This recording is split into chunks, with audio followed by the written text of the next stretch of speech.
That's what I was expecting. Take care of my other two, and I'm gonna take care of my third. Yes, I am a sex addict, but only with the person I am in a relationship with. What was him? Toya is a hoe. Did I just say use respectful language in the court? I'm sorry, but that's just what it is. No.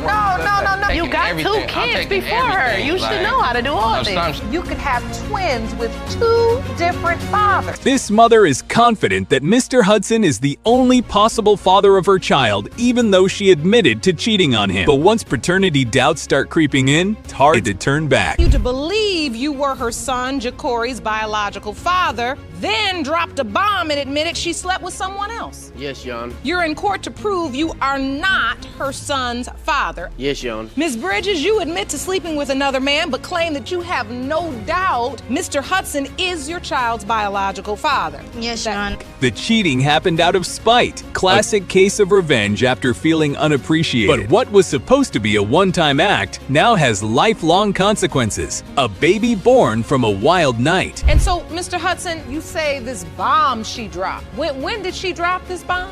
We had an argument, and that's when she came and she was telling me how I might not be the father and she had done these things. But I paid no attention to them because I am the father. I'm supposed to be the father. I'm here. He was cheating on me back then, so that's the reason why I did what I did. So yes, I say he might not be the father, but I know he's the father of Jacory Hudson. Despite everything, the mother insists Mr. Hudson is the father based on emotion and connection. But feelings aren't facts, and just being there for the child doesn't make him the biological daddy. You understand that him being there has nothing to do with the biology.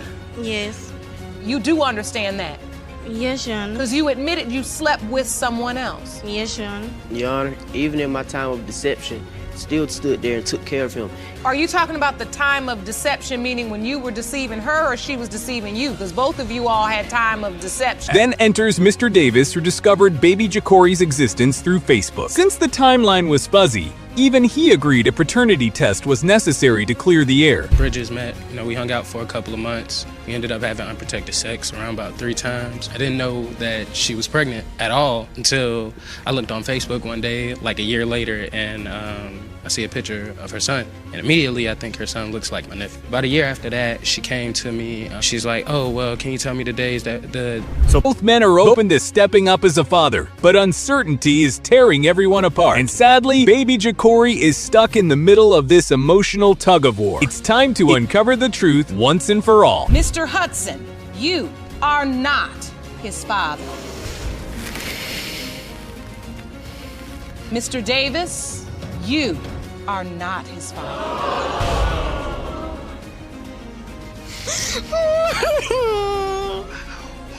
Mr. Lewis found himself deep in a paternity mess, all thanks to the alleged manipulation and promiscuity of his girlfriend, who refused to believe a word she said for him. Only a DNA test could bring clarity. Lester, you opened this case against Mr. Lewis because you say he denies fathering your 21-month-old son, Raiden.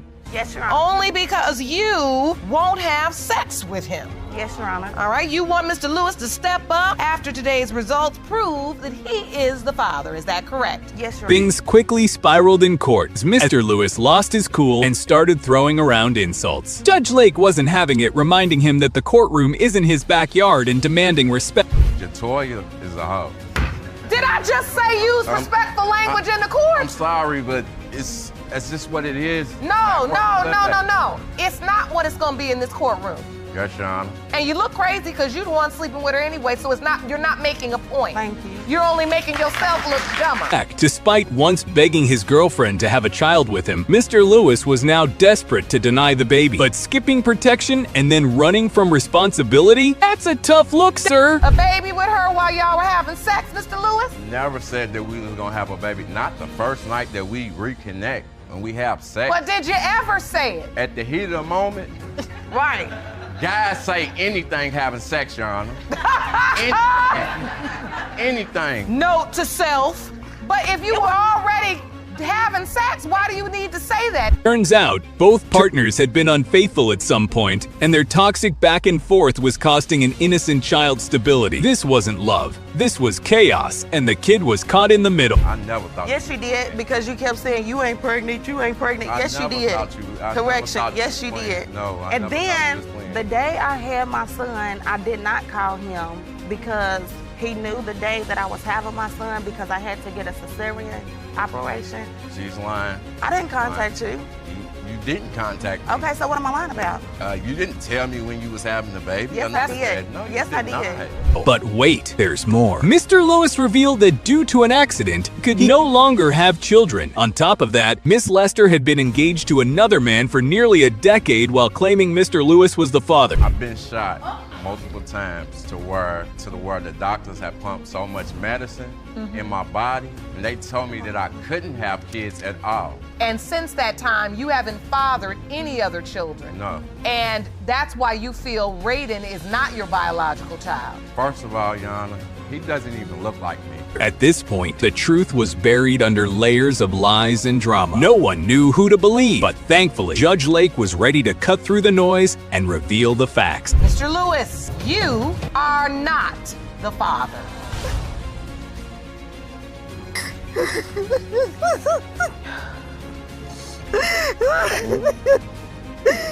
In this cheating-fueled drama, baby mama is suing baby daddy for half the child-rearing expenses. Meanwhile, Mr. Lewis sticks to the classic tune, "The baby's not mine, I want nothing to do with it." And with that, the courtroom battle kicks off. And this is a picture of Connor on the left, and this is a picture of Mr. Hafner's grandfather, which is your father, Yes, Your Honor. on the right. And you say you truly see a resemblance. Yes, Your Honor.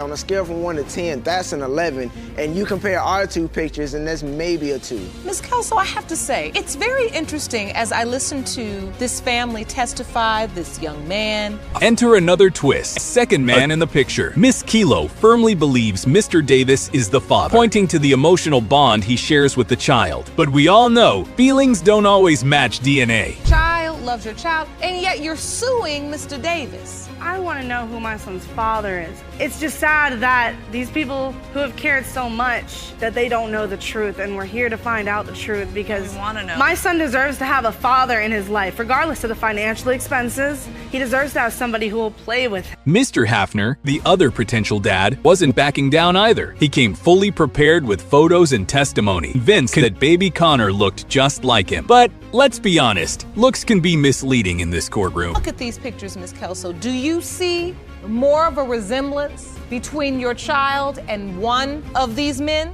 His nose looks like Jamal's. His eyes look like mine. His lips look like Richard. His hair looks like Jamal's. I just can't tell. They're so similar in different ways. You I are don't know. truly confused. I am. I can see it on your face. I'm just absolutely confused. Next up, the conception calendar took center stage. It revealed Miss Kilo was involved with both men during the same time frame. Her testimony leaned heavily on emotion, but timelines don't lie, and neither does science. Be Richard, but I'm almost certain that it's Mr. Davis's. Well, I wish it was a matter of preference. Are you ready for the results? Absolutely. I cannot rule on your lawsuit until we know if, in fact, Mr. Davis is your child's biological father, because you understand that if he is not, he has no legal obligation to financially support. With all the infidelity and confusion out in the open, there wasn't much left to say. The emotional roller coaster had reached its final stop, and it was finally time to open that envelope and reveal the truth. Mr. Hafner, you are not the father. Mr. Davis, you are the father. That was while I was pregnant. Take care of my other 2, and I'm gonna take care of my 3rd. Mr. Smith doesn't believe he's the father of his ex-girlfriend's 3-year-old son. Why? Because, according to him, Miss Jones wasn't exactly the picture of loyalty. He firmly believes there's no chance the child is his. Mr. Smith, you are here contesting paternity of your ex-girlfriend's 3-year-old daughter, Janiyah. You claim Miss Jones is sex crazed and had intercourse with multiple men during the time of conception. And you intend to prove you are not her child's father. Is that correct? Yes, Your Honor. Ms. Jones, you say Mr. Smith is nothing but a deadbeat who will grasp onto any excuse to get out of being a daddy to your daughter.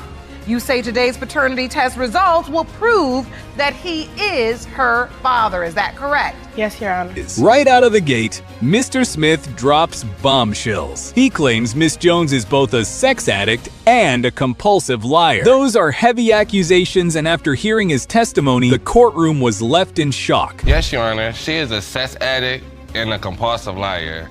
When I first met Janesha, we had sex on the first night. I took her virginity. A few hours later, she had sex with another man. Oh! So I could tell you multiple reasons why I believe I am not the father of her child. According to Mr. Smith, Miss Jones wasted no time moving on. He says she slept with another man the same day he took her virginity. If true, it's no wonder he has doubts about paternity. These are some very strong allegations about your sexual practices. Yes. Do you agree? No. The only compulsive liar is him. Yes, I am a sex addict, but only with the person I am in a relationship with, what was him at the time. What was your relationship like? We were best friends at first, and then we started having sex. Wait, hold on. We became best friends the day we had sex. What? Miss Jones admits to being a sex addict, but only within relationships, she says. She fires back, accusing Mr. Smith of being the real liar. With so many fingers pointing, it's hard to know who's telling the truth. We met at a party, went home with her, had sex with her. Then after that, we hooked up a couple more times. We was friends with benefits. Oh, so you're saying the sex happened immediately? Yes. Oh, so you met at a party, had sex that night? Yes, Your Honor. Okay, that's not best friends, that's a booty call. Judge Lake didn't sugarcoat her thoughts. The couple says they began as best friends, but from the outside, it looked more like a casual fling. And as we've seen time and again, those don't usually end well. So how did you even find out, or how do you know that Miss Jones was with other men? She had a boyfriend while we was best friends. And we know that because me and her talked about these things. And then I really know she was having sex with this individual. Your Honor, because we was having sex one night and she wanted me to do a freaky thing with her that he was doing to her that I committed not to do. Oh, so she admitted that she was having sex with somebody else because she wanted you to do what he did? Yes, Your Honor. Things got juicier when Mr. Smith revealed Miss Jones had a boyfriend when they first got involved. He'd even talk about the boyfriend while with him. Mr. Smith also claimed her desires were too wild for him to keep up with. So you didn't have a boyfriend when you met him? No. Were you having sex with anybody else? Yes. Oh, you were? This around the same time of conception. No, Your Honor. It's around the same time. I was having... So boyfriend or no boyfriend, I mean, sex is what makes babies. So if you were having sex with somebody else during the window of time you were having sex with Mr. Smith, how do you rule the other guy out? I was having sex with this man in July. I got into a relationship with him in August. And I got pregnant at the end of August. Miss Jones denied having a boyfriend at that time, but admitted to seeing someone else. She insisted that the other guy wasn't in the picture during her conception window. This one's turning into a serious back and forth. One day I went to go see Janesha at a motel room where she was there with multiple friends. I came up there. She wanted to go with me, but I had other ventures to go on to. Ventures? Yeah. So I called her later that night. It was a lonely night. I called her. I was like, do you want to lay up? She didn't answer the phone, though. He was blowing me up, Your Honor. A couple of days later, this all around time of conception. A couple of weeks later, she admitted to having getting oral sex from this guy. This not the boyfriend, this a whole different guy. A couple of weeks after the oral sex came up, she was like, well, he tried to start sex with me. I stopped it. A couple of weeks after that, she admitted to having sex with this guy. And so you're saying she has admitted that she actually had sex with a third guy. Not you, not the boyfriend she was with when you met her, but another guy. Yes, Your Honor. Then came the shocker. Mr. Smith said she was sleeping with 3 guys around the time she conceived. Miss Jones didn't deny it, but claimed the third guy wasn't involved during that critical time. The thing about this motel guy is a collage came out. A collage? Yes, with me, the baby, and this guy from the motel. And you submitted that to the court? This Yes, collage. How did you find this collage? This collage was in a group chat with her and her friend, her best friend. So when it came to me, her best friend admitted to me like, oh, no, I didn't make that. Janaisha made it. So my first thing is like, Janaisha did make it because Janaisha is a strong-minded person. I'm knowing Janaisha. Janaisha would have seen that, she would have snapped like, oh, I know who my baby daddy is. Why would you make this? None of that happened. Which I did. So she had concerns. Oh, so you're saying Miss Jones made this collage because she was trying to get a public poll. Things took a twist when Mr. Smith presented a collage of himself, the baby, and the so-called motel guy. He believed Miss Jones posted it online to crowdsource guesses on who the father might be. Talk about messy. When the baby come, we at the hospital, her family members come up there and her friends come up there. So while we up there, this motel guy have a baby a day later. So they across the room with his baby. What? So her family members make a comment like, let's go to this other room and see this baby, see do they babies look alike. Drama hit peak levels when motel guy ended up having a baby with another woman in the delivery room right across from Miss Jones. Her family even went to compare the two babies' looks. Chaos, anyone? One day I go over to her family house. This is like Christmas time, I'm taking presents over. So we sitting in the dining room. A kid come in the room, cause I say something to the child, I say something to Janaisha baby. A little kid come in there like, she's not even yours. What? Me. A little kid? Yes, so a little kid not gonna just say this out of nowhere. She heard that from a grown-up that's around. She wasn't saying it like that. She was saying like, you're not around, like, you can't come in here and just say something to my child, and she barely sees. Wait, but I mean, look, a little kid does not have the gumption to come up to a grown man and say, Yes, you not even the dad. What did she say to you exactly? You ain't not even her father. And just when you thought it couldn't get wilder, a child from Miss Jones' family bluntly told Mr. Smith, you're not the father. With all the drama, it was time to stop guessing. Was Mr. Smith the dad, or did motel guy have two babies at once? Mr. Smith, you are the father. You are the father. That is your beautiful little girl. Thank you, Your Honor. How does that feel to hear? It felt good. I kept telling you. It felt good because I could start a relationship with her and my other kids.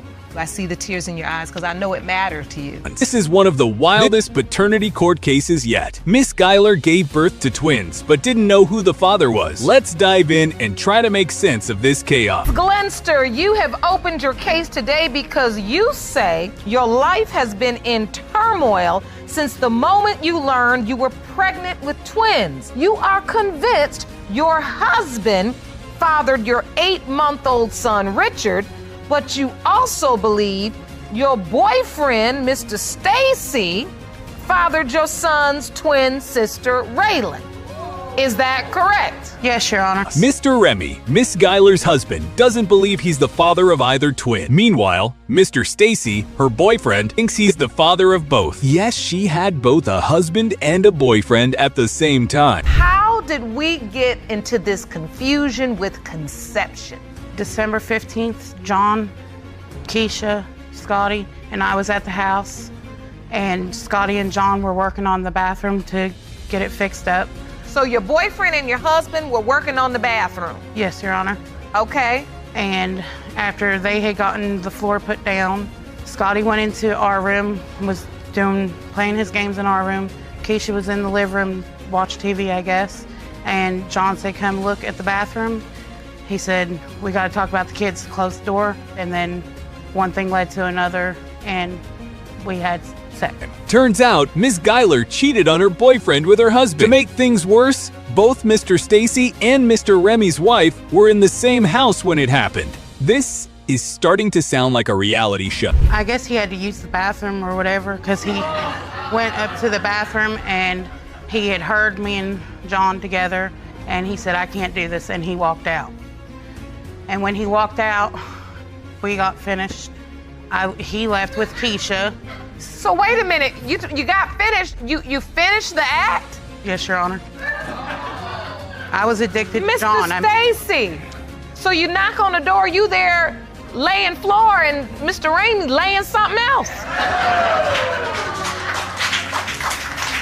Things got even messier when Mr. Stacy walked in on Miss Geiler and her husband in the bathroom. Furious, he stormed out, but that didn't stop Miss Geiler and Mr. Remy from finishing what they started. Ms. Glenster, when do you reconnect with Mr. Stacy? After John and Keisha had left the house that night, went and picked him up from walking up the road and brought him back to the house. And told him I was sorry and asked him to stay. And then how soon after that do you start having sex with Mr. Stacy again? It was that night. Oh, right after you have sex with your husband, have sex with your boyfriend? Not right after. I mean, it was that evening that it happened.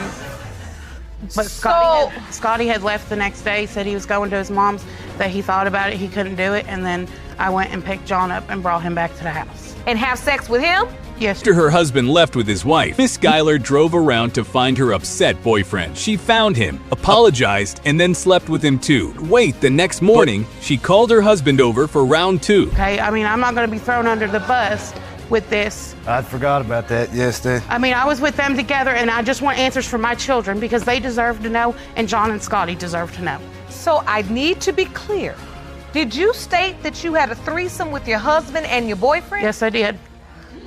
This love triangle officially broke the drama scale. Miss Geiler admitted to threesomes with both men. Even the judge was speechless. At this point, no one could tell who the twins' father really was. Why you believe your husband is Richard's father? Richard has the same birthmark that my son Jonathan had. Richard looks like Jonathan when he was a baby, which Jonathan looks like John when he was a baby. So in turn, Richard looks like John when he was a baby. Okay, so Mr. Ramey, I want to ask you, do you see the resemblance? Do you believe you could possibly be Richard's biological father? Possibly, yes, but I do not think that I am. I just don't see the resemblance of myself in the babies when I see them. I don't. And this is you holding both twins? Yes, at their home. Miss Geiler thinks Mr. Remy is the father of one twin because they share a birthmark. But Mr. Remy says there's no resemblance at all. Courtroom photo of him holding the twins only made Mr. Stacy more uncomfortable. If it was a perfect world and you could wave your magic wand and choose the life and the partner you wanted, who would you be with? I'd be with John. I mean, you said in a perfect world, we wouldn't be here.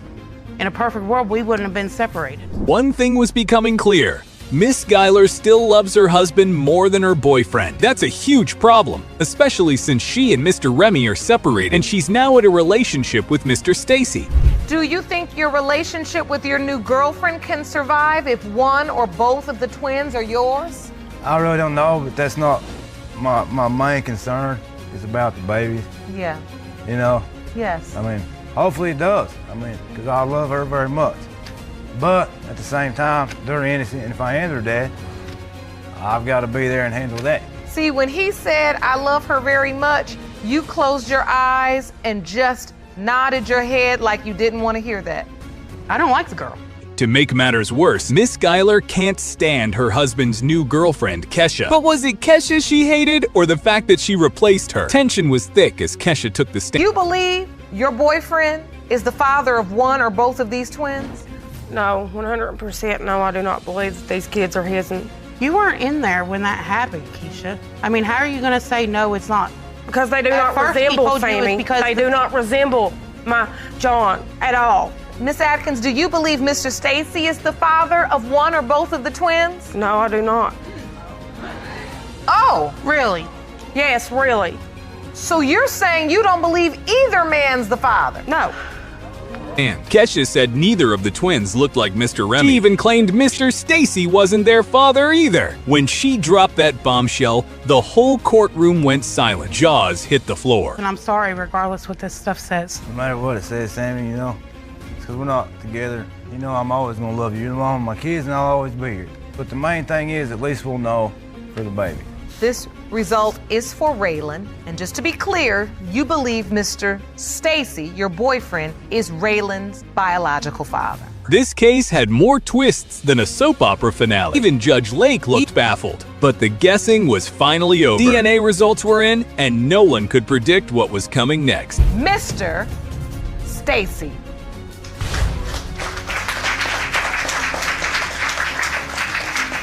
The next result is for Richard Ramey.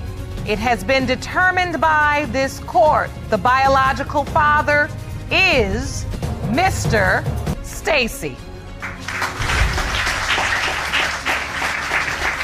Now tell me I was sleeping with somebody else.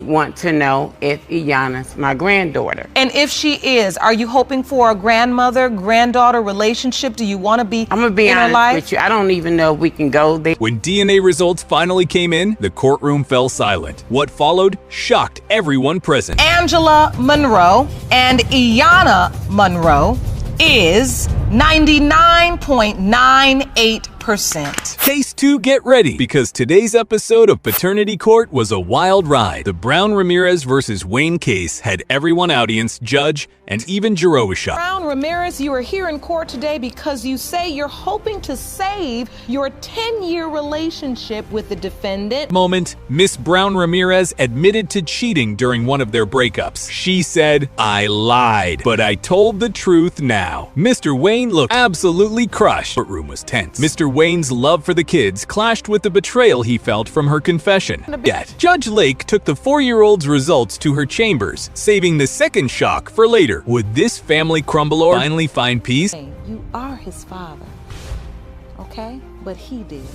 Case 3. This case is a total roller coaster miss. NAD is caught in a messy love triangle between two lifelong best friends. She's unsure which of them is the father of her 2-year-old son, Cameron. Talk about awkward. Nato, you confess you are caught in the middle of two lifelong best friends because you slept with the 2-year-old Cameron's biological father. Now, Mr. Santilli, you admit it's taken you 2 years to mend your broken heart since Ms. Nato revealed to you on Christmas Eve she'd slept with best friend. Mr. Santilli had his heart broken when Miss NAD confessed on Christmas Eve she'd slept with his best friend, Mr. Zara. Even worse, Cameron might not be his son after all. Breakdown. It's been over a year and a half. I had to convince my 4-year-old how he doesn't have a younger brother no more. I had to convince myself that he wasn't my son. Goodness. So, Ms. Nato, what happened? His grandfather was sick and passing away. And he decided in a text message he was going to tell me that I was too good for him. We needed to break up, that I needed to focus on me. He was just going to bring me down. The emotional damage was deep, Mr. Tilly had to explain to his 4-year-old that Cameron might not be his little brother.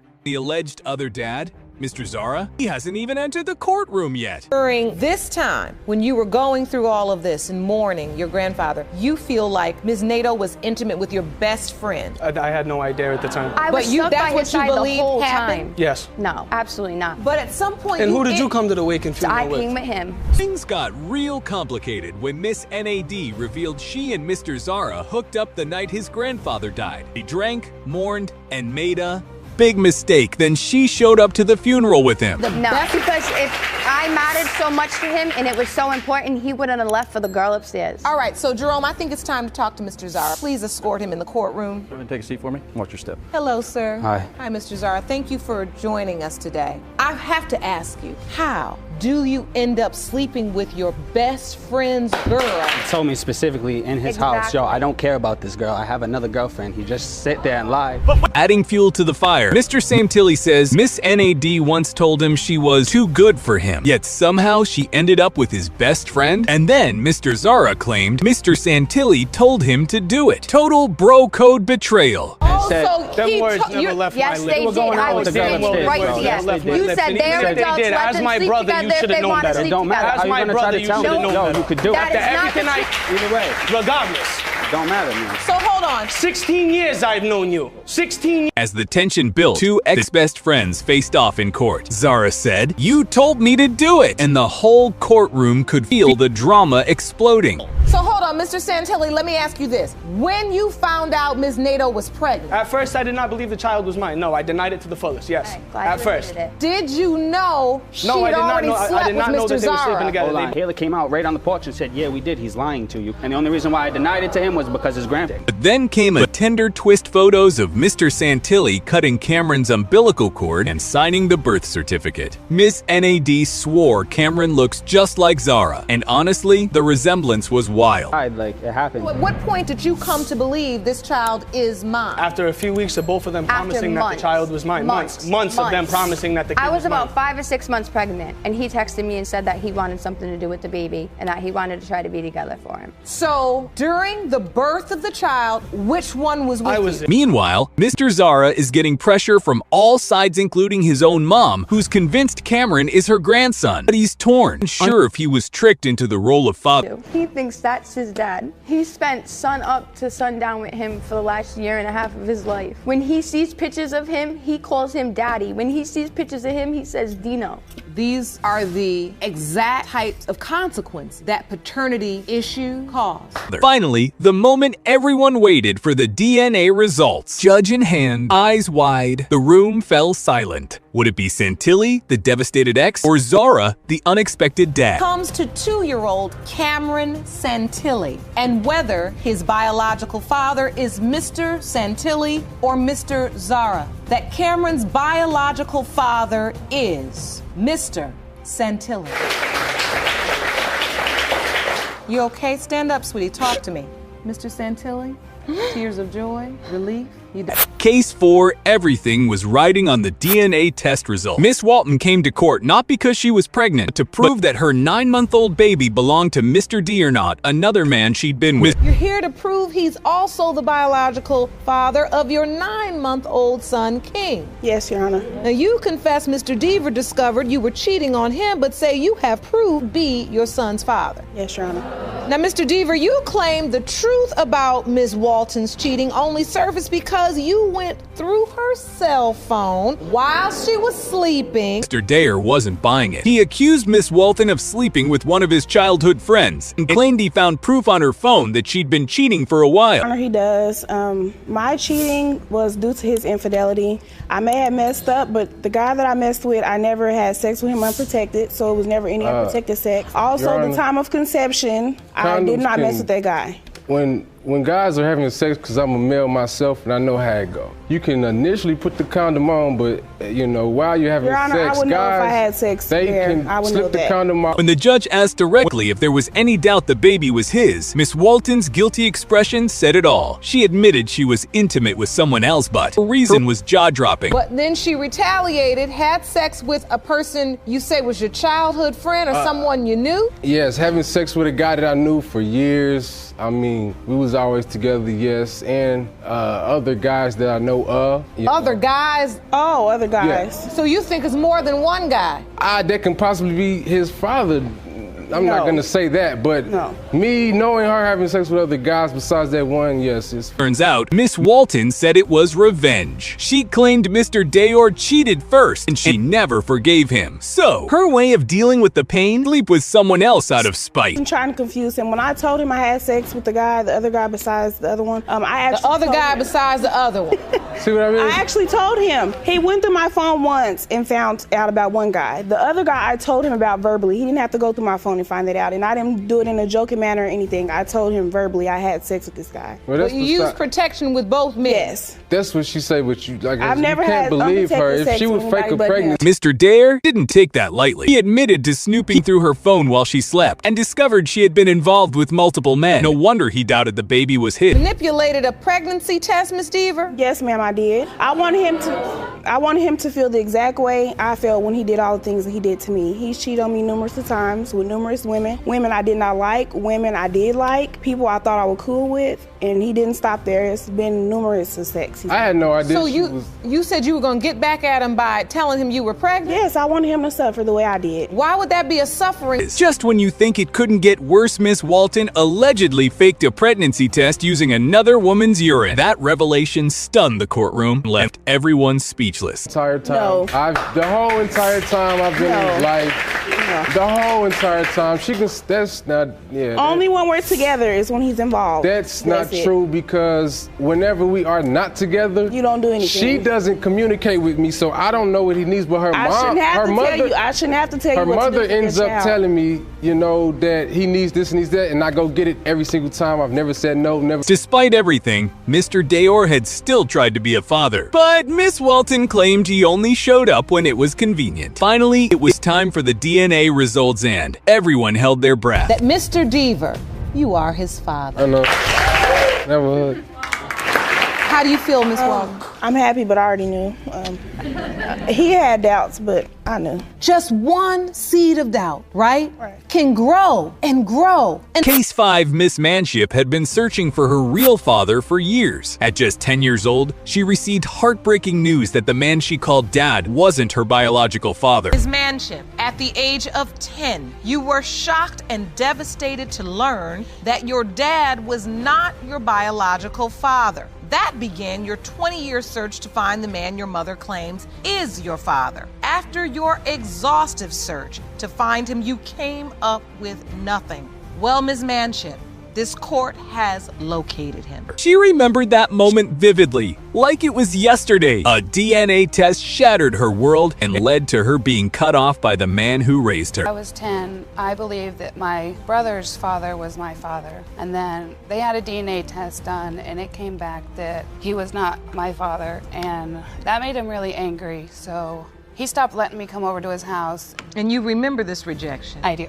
And so, how did your mother tell you that Mr. Law was your biological father? All she had to guide her search was a name and a photo. Her mother, years ago, had an affair that led to Miss Manship's birth and the mystery surrounding her father. About searching for somebody that you know nothing about, that all you have is a name and a picture. And he would give me, you know, small details of what he could tell me. What did you do? I would go do people searches online. Back whenever they had like the Yahoo chat rooms, I would go to the state that she told me he was from, which was Little Rock, Arkansas. I would go in there and I'd mention his name and say, you know, does anybody know this? Eventually, her search led to a man named Mr. Love. He was brought to court completely unaware of Miss Manship or the possibility he had a daughter. When is the first time you heard about her? When the court contacted me just recently. You never knew she existed? No, Your Honor. No, Your Honor. But you did have a relationship with Ms. Lutman, am I correct? Yes, Your Honor. You remember that? 30 years. I have to ask you, is this you in this photo? Yes, Your Honor. That is you. When asked when he first heard of her, Mr. Lopp said it was only when the court reached out. His confusion was real. He had no idea she even existed. Everywhere. I've searched phone books, I've searched online, I've asked people, and I've never had a response from anybody in the past 20 years. Nobody has ever given me even a single detail of where he's from or where he lives, if he has any family. I don't know anything. And you've never gotten one lead? Not one. You had no hope until this court tracked him down? Yes. The courtroom quickly turned emotional. Tears flowed from both Mr. Lopp and Miss Manship. She was relieved this could be her real father, but scared it could all be another dead end. She had picked me up hitchhiking across town, and we were both cutting up, having fun, and ended up hanging out for the day. And I think shortly after that, maybe after a couple of months, we had rented an apartment. Were you boyfriend and girlfriend? You rented an apartment together? Yes, Your Honor. And I believe she had an ex-boyfriend that wasn't happy about the situation. Mr. Lopp was stunned to learn he might have a daughter. He said no one ever contacted him before, and he had no clue someone had been searching for him all this time. Have two men fighting over you? Well, I only wanted to keep one. You did? I was really happy. You were very happy with Mr. Lopp? The ex didn't want to stay out of the picture. So tell me what happened when you got pregnant. He said he had to get back to Arkansas and take care of business. Me and my ex got back together, and about a month later... Miss Manship's mother explained she had been involved with both Mr. Lopp and another man. There was jealousy, tension, and a relationship torn apart by conflict. In the bedroom, and both of them were crashed out in the bedroom. And I guess that's probably what threw the towel in for me. But I thought that I was in town for at least about 6 months after that. So you caught her and her ex together? All right, they were both asleep in the bed. I don't know what... Okay, but they were asleep in the bed, and then that's what made you decide to cut it off, to be done with the relationship. According to Mr. Lopp, once walked in on her and her ex-boyfriend together and assumed she chose someone else. So, he walked away for good, thinking she had moved on. I didn't believe it. I figured it probably was a mistake, mainly because the fact that she knew quite a few people. You know, I mean, she had a lot of male friends and been married 4 times. First marriage was 12 years and I didn't have any children. Second marriage was 2 years, still no children. 6-month marriage after that and still no children, then 8-year marriage after that without any children. Now, after years of silence and searching, it was time for answers. The courtroom held its breath. Was Mr. Lopp really her biological father, or would Miss Manship's journey continue? Mr. Lopp, you are the father. How do you feel, Mr. Lopp? Pretty happy. So you got one beautiful daughter.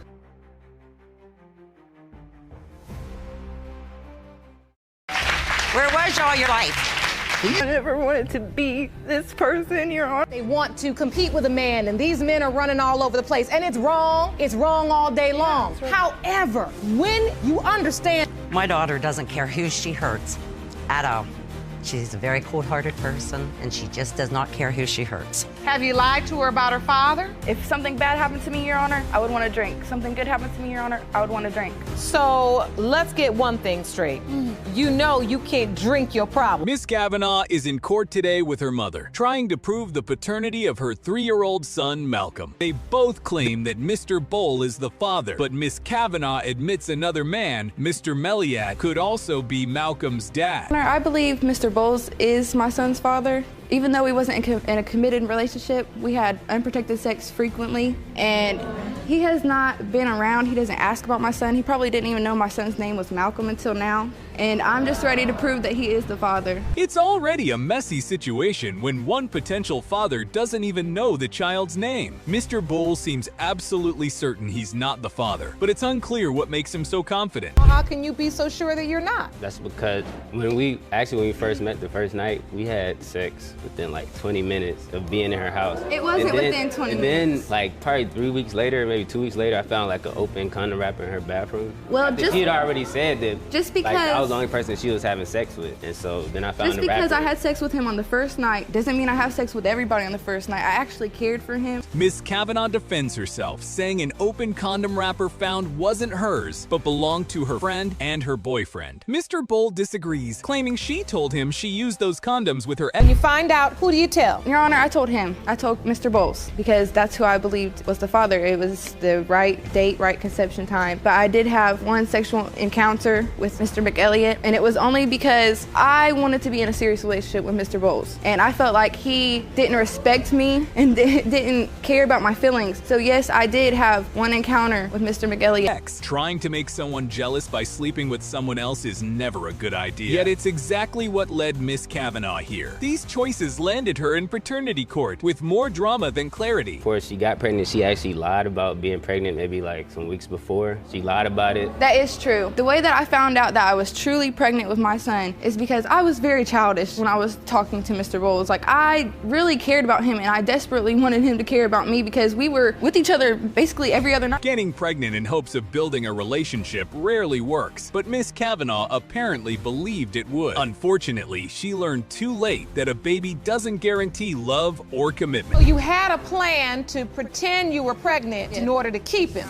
And then what happened? Well, I took both of the tests, Your Honor, and I went to go eat, and I came back and they were both positive. Her plan backfired. Shay got the baby, but not the relationship. Mr. Bowl didn't stick around, and now she's left trying to prove he's Malcolm's father. Like, when I was pretending to be pregnant or trying to be pregnant, I don't think I understand fully the responsibility that I do now. Yes. So because it's a lot of responsibility, yes, isn't it? It's hard. And I'm very proud of her. She's really stepped up. Now, it's Mr. Meliop's turn to speak. He says he wants to be Malcolm's father because he genuinely loves Miss Kavanaugh, unlike Mr. Bowl, who wants nothing to do with her. Kavanaugh, I would say, is a very special one. Me and her, we met. I got her number. I called her that evening, offered her for a movie. We hooked up and went out to eat or something like that. But ever since... So you took her on dates and courted her and treated her like a lady should be treated? Always. That contrast is striking. One man hoping to be the father, another praying he's not. The first DNA result comes in and it's for Mr. Meliat. Mr. McElliott, you are not his father. Mr. Bowles, You are not his father.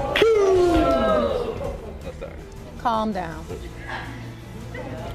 So who is Malcolm's father? To find that out, it turns out we need to follow Miss Kavanaugh to yet another appearance on Paternity. The story isn't over just yet. I need to put you guys through all that. I am hoping that you still pursue Malcolm's biological father. Do you know who that is? Is it that third person or do you not know? It's the third person. Miss Kavanaugh is back in court again, this time with Mr. Spence, to continue the search for her son Malcolm's biological father. Mr. Spence, a longtime friend of Miss Kavanaugh's mother, admits he had intercourse with Miss Kavanaugh once after she repeatedly pursued him. Kavanaugh. Yes, Your Honor. Your mother's friend?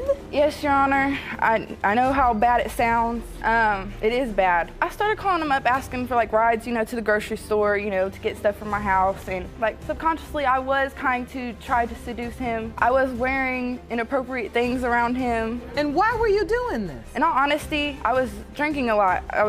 And I don't know if I did it for like, a challenge or because I was wanting attention. It was just... At least Miss Kavanaugh seems to understand the depth of the situation she's in. Mr. Spence claims there was no overlap. He wasn't romantically involved with both mother and daughter, just the daughter. It was like she said, came over a couple of times. She was in inappropriate gear.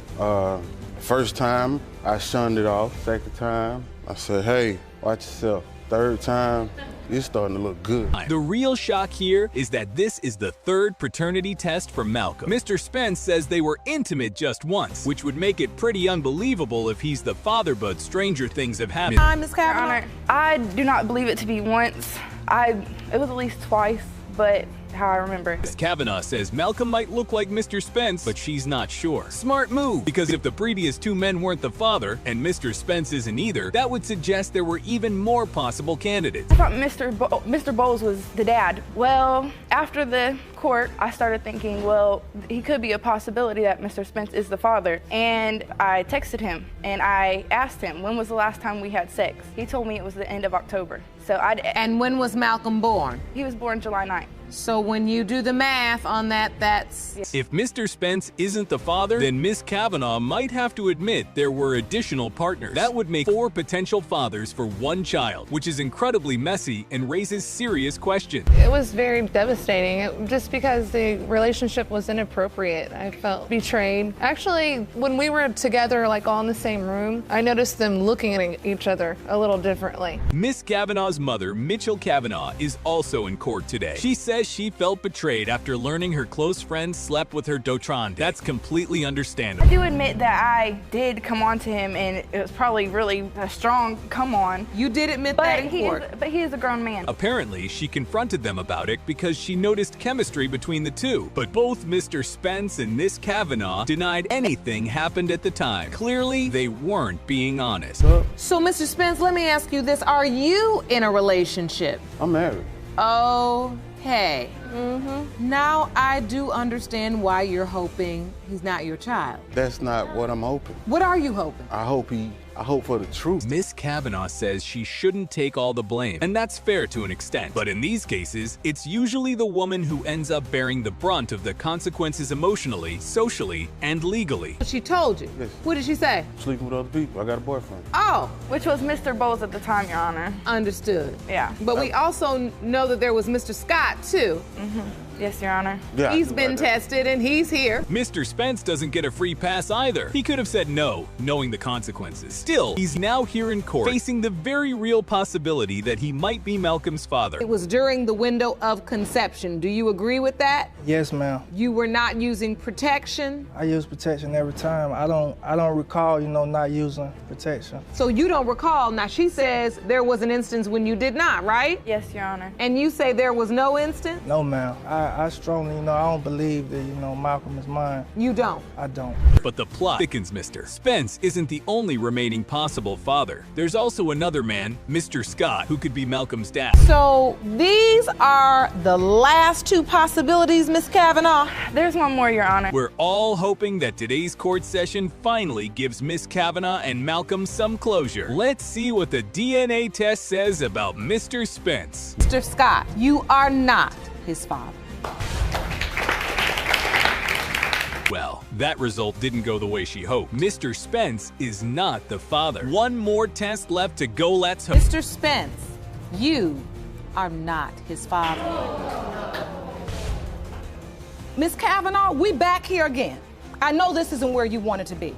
I never wanted to be this person, Your Honor. You know what, look. Yes, you've done some things you're not proud of.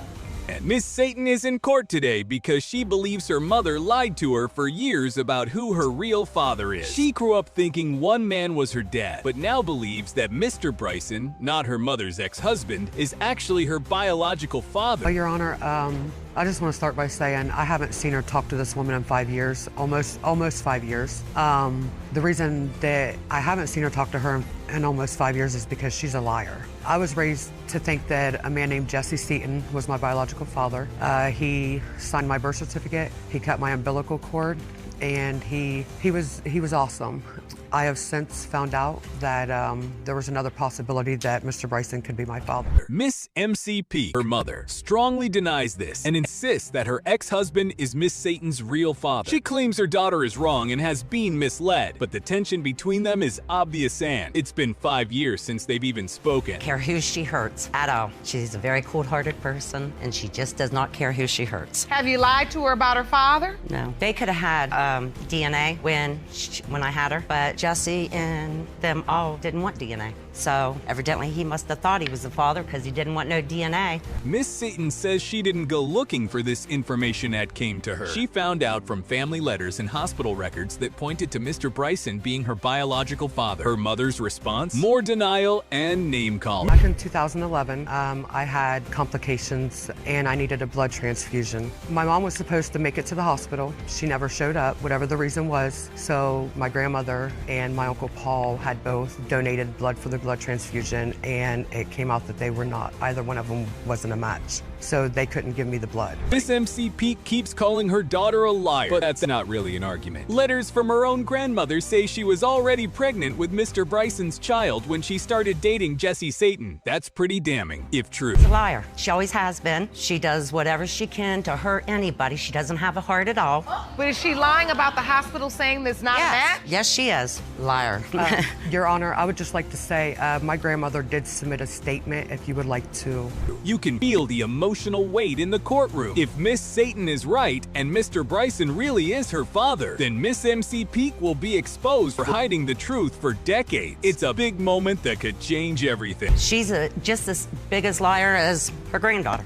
Plain and simple. She never thought that I was good enough for her son. He could have had DNA at that time, and he didn't want DNA. He said he was 100% sure it was his. And ever since Jessica's been old enough to talk, maybe kindergarten, she's been nothing but an habitual liar. Mr. Bryson backs up Miss Satan's claims. He says Miss MCP personally told him years ago that she was pregnant with his child, not Jesse Satan's. If that's true, then the story Miss MC Peak has been telling doesn't hold up at all. However, had told me on more than one occasion that she had DNA done between me and Mr. Seaton. She also told my grandmother Karen, and when asked about the result, I contacted our local DNA centers and did some research, and they have no DNA. But Miss MC Peak isn't backing down. She says everyone is lying and ganging up on her, including her own daughter and Mr. Bryson. At this point, it's one word against another, but the DNA doesn't lie. You believe you are Miss Seaton's, Jessica's biological father? Yes, I can guarantee you, Your Honor.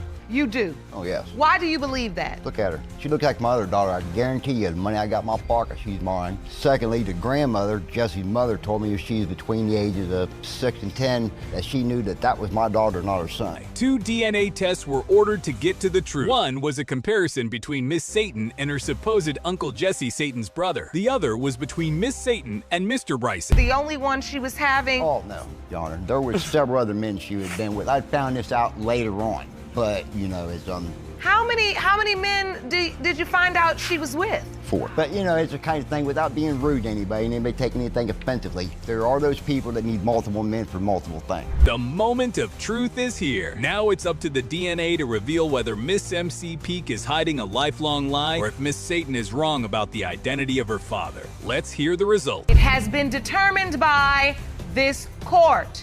The biological father is Mr. Bryson. Where was you all your life? You lie. I never once. It's okay. Just hug your daughter. Okay.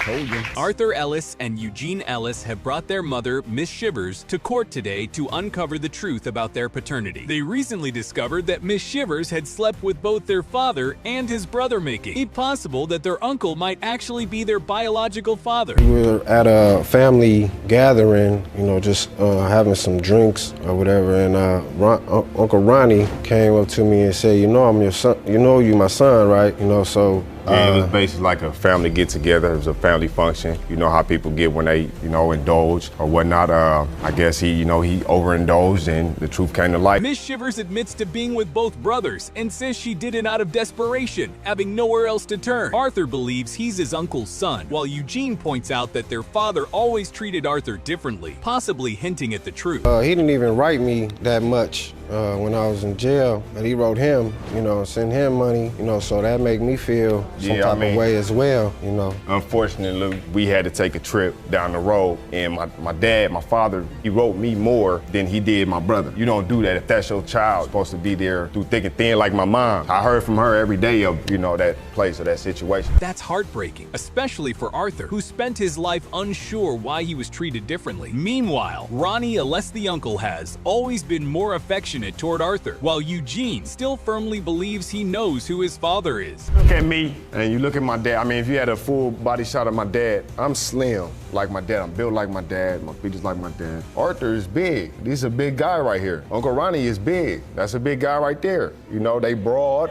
I'm skinny. I'm slim, you know. Well, His hair is different from my hair. I mean, if we got the same dad, okay, wouldn't you think that his texture, his hair would come out the same as mine? However, Miss Shivers isn't as sure. She openly admits to having doubts about who Eugene's biological father is, leaving Eugene in shock. He learns this in real time, right in the courtroom. I was married to another man before I left and went to Detroit, and that's when I got pregnant with Eugene, so. Do you feel there are reasonable, credible doubts as it relates to Eugene as well? Yes, Your Honor. It's a lot to take in, but hopefully testimony from Ronnie Ellis can help clear things up. He might be the missing puzzle piece that brings some clarity to the Ellis family mystery. And could be your biological child. My brother had put her and Eugene out, and they came back to Chicago and lived with me. And while they were living with me, she said we only had sex once. She must have meant we only had sex once sober. You hear me? That's what she must have meant, you know?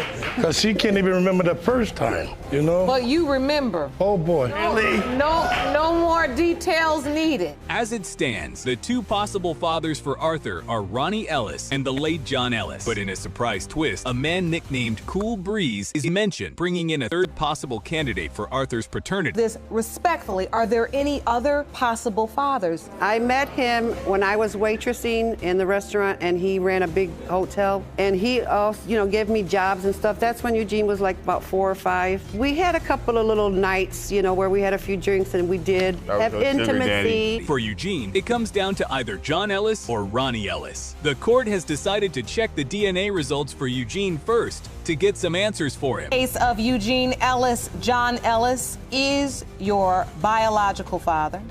John Ellis is your father. I knew that. I said that from the beginning. I knew that. Now it's time to reveal the results for Arthur. Will it be John, Ronnie, or someone completely unexpected like Cool Breeze? His brother, Ronald McClellan, is your biological father. It has been determined by this court. John Ellis is your father. It's all right. I told you boys the truth. So, gentlemen, you have the truth.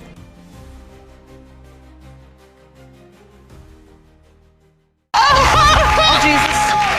Oh, hold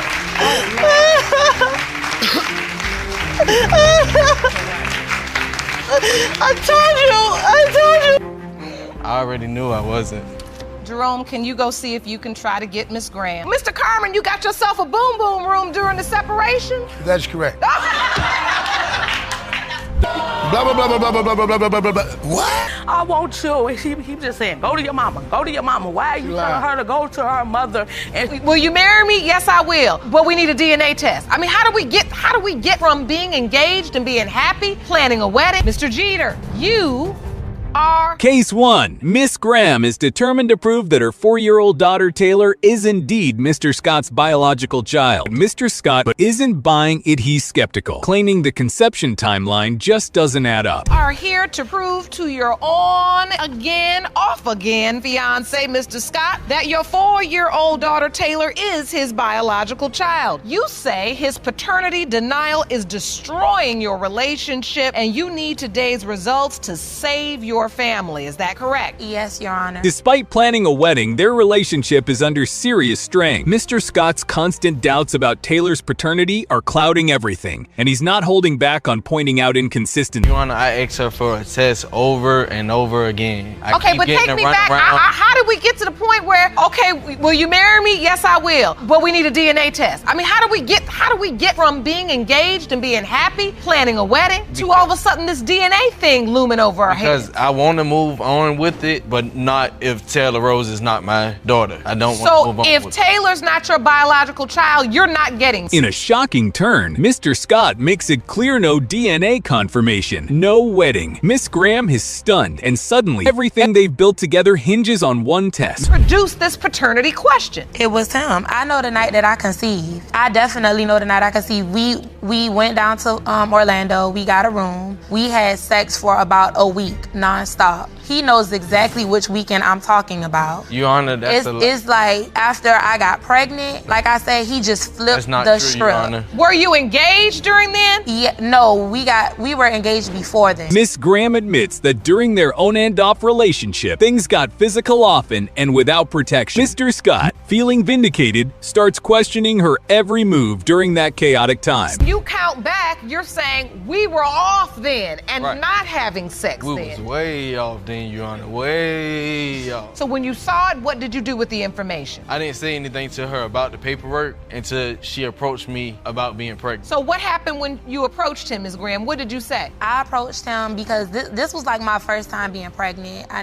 Still, Miss Graham stands firm. She insists she knows exactly when Taylor was conceived and even recounts a passionate trip to Orlando as the moment it all happened. So much stress to my pregnancy, so much unnecessary stress. That's not true, Your Honor. Did you break up during the pregnancy? We just separated before the pregnancy and we got back together. We were always on and off again, so the timeline is a little sketchy, but we did break up several times, but the bottom line is we never stopped having sex throughout this entire thing. Your Honor, ask her that. But the drama escalates when Mr. Scott reveals he found paperwork showing Miss Graham was already 6 weeks pregnant before she told him. The doubts only deepen. Undoubtedly my child. I just wanted to have time. I had just graduated. I just wanted to have time for myself to see what my options were before I had him. Once I did make the decision to keep the child, I brought it to him. You know, I was very afraid. Like I said, I just had graduated. My life is just beginning to take off. I did not know if I wanted to take on the stress or hardship of being a parent at that time. Now, emotions are running high. Miss Graham feels betrayed by the man she loves, while Mr. Scott refuses to accept fatherhood without proof. The future of their wedding-in relationship rests entirely on that DNA result. Mr. Scott, you are not the father. Thank you, Your Honor. I already knew I wasn't.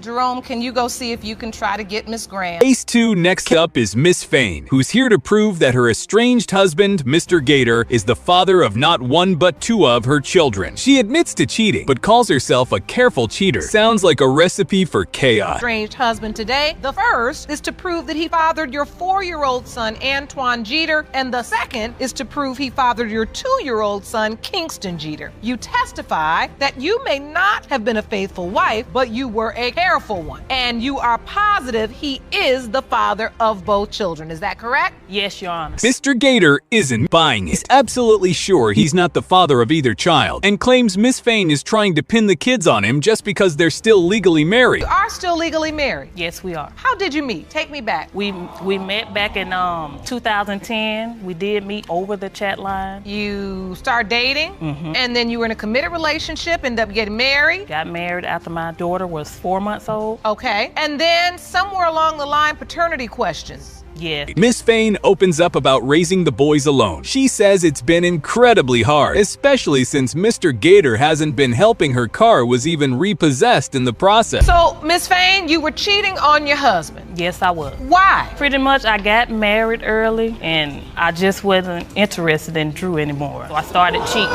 And so, Mr. Jeter, is this the only time you caught your wife cheating? No, it's not. No, it's not. Things really heat up when Miss Fain confesses she cheated not once, but twice. Mr. Gator caught her both times, red-handed. This courtroom's got no shortage of drama. And she called and told me that, you know, she was pregnant. My only response was DNA test. You know, I don't want to take care of nobody else's child. I'm sorry, I don't. We was having sex unprotectedly. Unprotected, but you also had the affair during that time too, right? Yes, protected. I was protected. We find out they first met on a chat line back in 2010 and eventually tied the knot, but things soured. And Miss Fain admits she stepped out of the marriage when she felt the spark was gone. I moved back to Memphis. Once this second incident happened, I took my butt back home, you know. So, Antoine is 4. Have you developed a relationship with him? Do you have a relationship with him? I would be honest about that. No, Your Honor. No, I really don't have Not at a all. relationship with him. He's acting out. He don't listen. He don't have a father figure in his life. And he needs his dad. Mr. Gator recalls the exact moment he caught her cheating. The phone rang, and there was another man on the other end. They managed to reconcile once, but could they survive a second betrayal? I think that's more devastating, you know. Is it going to be more devastating than if they end up yours and you are the father and you've missed 4 years of connecting with them and the child is acting out because he has no father figure and he thinks you're his daddy, but he thinks you only come for his sister and not for him? Well, I admit it's not fair, but, you know, it's just the hand I was dealt right now. Then comes the big twist. Miss Fain announces her pregnancy, and Mr. Gator demands a DNA test. She admits she had 2 affairs around the time of conception, making the paternity even more uncertain. You brought your girlfriend with you. She's sitting here supporting you. She's been with you for 4 years, but you got a 2-year-old son potentially with your wife. Yeah, now, what right. kind of mess is this? You're right, hey. It was a hot mess.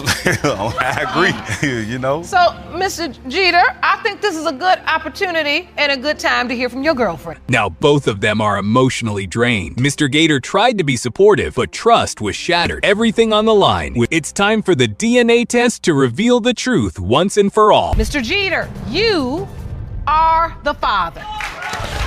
Told you. I already know. You are the father of Antoine. What do you have to say? Now I'm hoping he can be in his son's life. Case 3. The Carmens have been together for an incredible 27 years, but it's not all smooth sailing. Miss Carmen is here to prove that her husband is the father of their 4-year-old daughter, Ronzia, but Mr. Carmen says otherwise and claims to have proof. Your 4-year-old daughter, Ronasia, but you plan on proving paternity today, is that correct? Yes, Your Honor. Mr. Carmen, you say when the DNA results reveal that you are not Ronasia's father, your marriage is over. You claim to have bombshell evidence that proves another man is the daddy. Is that correct? That is correct. Tension fills the courtroom as Miss Carmen stands her ground. She's been dealing with this paternity question for too long and wants answers. Meanwhile, Mr. Carmen is ready to walk if the DNA test doesn't confirm he's the dad. Yes, I love all 5 of my children by this one woman. I'm right here with this woman. And I'm right here with you. And that's your daughter. And I don't have no kids nowhere else. I have nobody nowhere else. And I've been doing my job in my house. And so you are in the home together now. We are. You're married. Yes, we are. You once had, obviously, a wonderful relationship. You've been together 27 years. Judge Lake digs into their past, revealing a once happy relationship full of love and laughter. But things took a dramatic turn: separation, wild nights in the infamous Boom Boom Room, and even a yard sale showdown. Their love story turned into a real-life soap opera. Party house? It's a party house. With women? With women. And everything else? And everything else. Jerome, you been to a Boom Boom Room? That's why they call me Jerome Boom Boom Hamilton.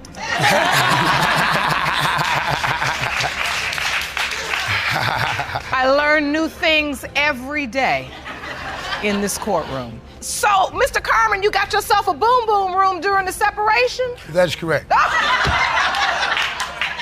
Mr. Carmen doesn't hold back, sharing details about his boom boom room parties during their break. Miss Carmen wasn't amused, kicked him out and sold his things at a yard sale. It was messy, emotional, and unforgettable. And I had to go and do me. So you got yourself your own boom boom room. I got myself my own boom boom room, and then he found out about it. Hold on, you skipped the part. So during this time when you got yourself your own boom boom room, how many guys were you dating? Oh, just one, Your Honor. Just one man? Oh, yes. And just when you think it can't get any crazier, Miss Carmen admits she hired a spy. Yes, she paid $100 for someone to snoop around the boom boom room and report back. Desperate times call for dramatic measures, all in the name of love. Back together, your family's together. That is and correct. then between 3 and 4 years old, you get these text messages on your phone. Yep. And the first text message says, "Thanks for being a stepdad." No, that was the highlight of the text. Oh, the that, highlight. That was the highlight of the thanks for what? Y'all jive. Okay, so then we'll move right along.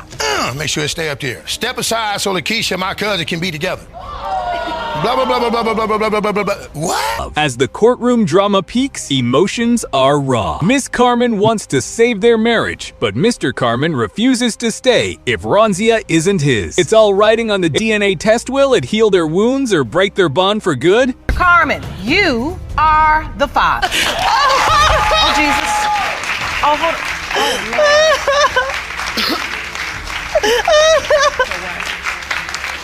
I told you. Case 4 Miss Com is here to prove that Mr. Baker is the father of her 2-year-old daughter, Breeze. She says he's been denying their child and dodging responsibility, but Mr. Baker has his own version accusing her of cheating and questioning if Breeze is really his. You claim the defendant has been denying your 2-year-old daughter Breeze and refuses to do anything for her. You are furious and testify that you are certain he is the father and plan to prove that today. Is that correct? Yes, Your Honor. Mr. Baker, you claim you were a loving father for the first 1.5 years of Breeze's life until 5 months ago when you appeared in couples court and learned Miss Commons cheated. Getting emotional, Miss Com shares how much Breeze adores her dad. He describes their sweet little nose-rubbing routine, painting a picture of love and bonding. But Mr. Baker stays cold, focused on past infidelities and his lingering doubts. First he'll say, go over there to your mama. He know how my baby is affectionate. My baby got a skin fetish. She like to rub on people. So that hurt my feelings when he be like, go to your mama. And she be like,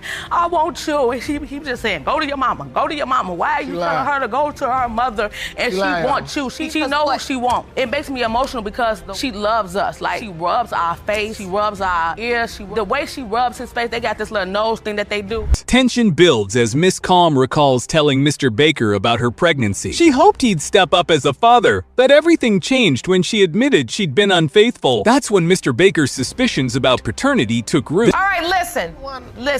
Take me to the point you find out she's pregnant with Breeze. When you find out she's pregnant, do you accept it? How does she tell you? Like, when she told me she was pregnant with Breeze, we found out together. I was like, is she mine? You feel me? How you know that? You've been messing with other guys, you feel me? Which I noticed and don't caught it and seen it on numerous occasions. And I was like, well, I don't know, but if she is mine, you feel me? I'm gonna be there for you. I do want to be a good father to my kids. Then comes a bombshell Mr. Baker talks about a weekend test, pretended to be uninterested just to see how Miss Com would react while secretly planning to catch her in a lie. It's all starting to feel more like a game than a relationship. How could you explain a good night because she sat there and said, I cheated? Oh, it's a good night. You didn't leave the room? Where's the good night at? He didn't leave the room, did he? It was painful. He still slept with me that night. Okay, hold on. Still drunk? You feel me? Right. Was so you told her about the situation. Miss Com fires back, calling out Mr. Baker's behavior and the mind games he's played. She's hurt and frustrated, questioning why the man she once loved would go to such lengths instead of trusting her. Say she dropped the bomb, number 2, which was that she had slept with somebody else. Yeah. Tell me what happened. We chilling in the hot tub, jacuzzi and everything, and after Blue just came, I cheated. Hold on. No, Jan, that's not what happened. I can tell you exactly what happened. She like, I cheated, I stepped out. So I'm looking like, when you do it? I asked her, like, when? She talking about, I don't even remember what date, but it was too close to when Breeze. The hearing continues. Emotions run high. Ms. Com stands by her claim that Mr. Baker is Breeze's father, while he stays firm in his denial. The DNA test is the only thing that can settle this once and for all. Y'all was in that little tit-for-tat mess. I say it all the time. It never works. And we as women, we never win. Never. Because we always end up with the baby, and it's always our baby and Papa's what? Maybe. Yep. We gotta stop playing that game. We don't win. We lose, our babies lose. Why play? So we're here. Now the moment of truth is here. Will the test confirm Mr. Baker as Breeze's father, or will Miss Combs' worst fear be realized? The courtroom is holding its breath, waiting for the final word. Mr. Baker, you are the father.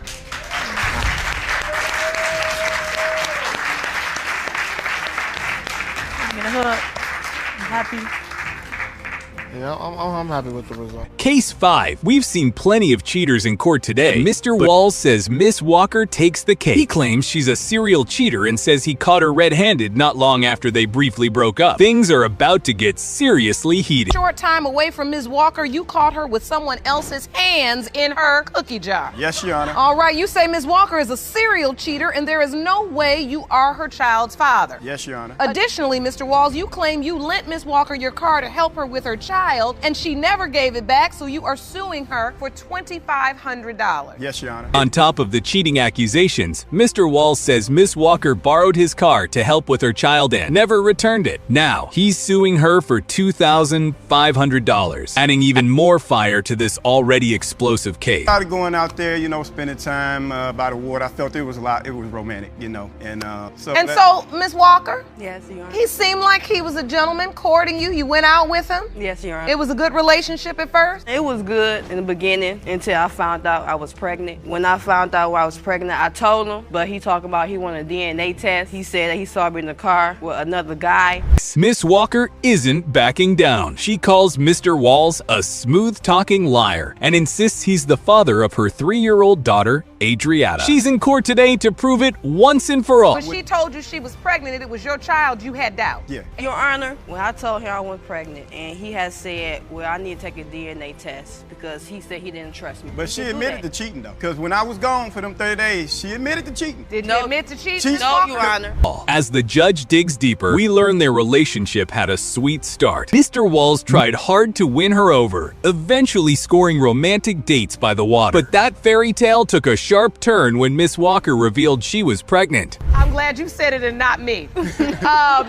No, seriously though. So the point is you thought she meant I'm dating someone else. Yeah, she had to been because, shoot, when I come up her street one day, I'm in a different car, I come up her street one day and I see this blue Crown Victoria parked in front of her house. I see 2 silhouettes in the car. I seen a silhouette. Is this what you brought? You brought an exhibit over here? That's what that is. Miss Walker says Mr. Walls didn't take the news well. Instead of celebrating, he demanded a DNA test, claiming he saw her with another man around the time of conception. Cue the courtroom drama. Leaning over kissing the guy. Step back over to the podium, sir. Thank you for that description. Number one, Your Honor, the car wasn't in the driveway. The car was in front of my house. And he told me. So you admit it, right here, the car was in front of your house. Right, in front of my house. And you was in the car, right? I admit that, but I'm not about to admit that I was cheating because I was not cheating when I got. Was there a man in the car?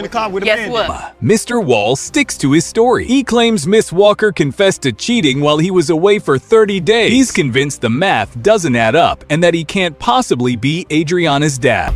You know, I'm kind of complicated, but I was working it out. You were in transition. We can call it that. Oh, Okay, so bottom line is you weren't really claiming either woman. Not necessarily. Okay. But Your Honor, he was. But you just making circles around her house 3 times checking to see what she doing. Well, see, she said she's pregnant by me. I was just making sure her well-being was okay. Miss Walker fires back, denying the affair. She says the man Mr. Walls saw was just a family member and insists the entire situation has been blown way out of proportion. The back and forth is intense. On the birth certificate. Why I wasn't at the birth? His name Let's was not get there. No. Let's not get there while I wasn't at the birth. Let's get that together. He came after I had a baby. He came at 7 o'clock that night. You called me 7 o'clock that day. No. Your Honor, this woman called me. She called me and said, I had the baby. I said, when did you have the baby? She said, yesterday. I said, Dominique, it's 7 o'clock. I was in 7 o'clock. She didn't call me till the next day. He was ready, Miss Walker. Why didn't you call? I called him. Both sides dig in their heels. Mr. Walls won't let go of the serial cheater label, while Miss Walker stands firm that he's Adriana's biological father. Judge has her work cut out for her in this showdown. And one thing leads to the next. I'm on the pool table. Oh,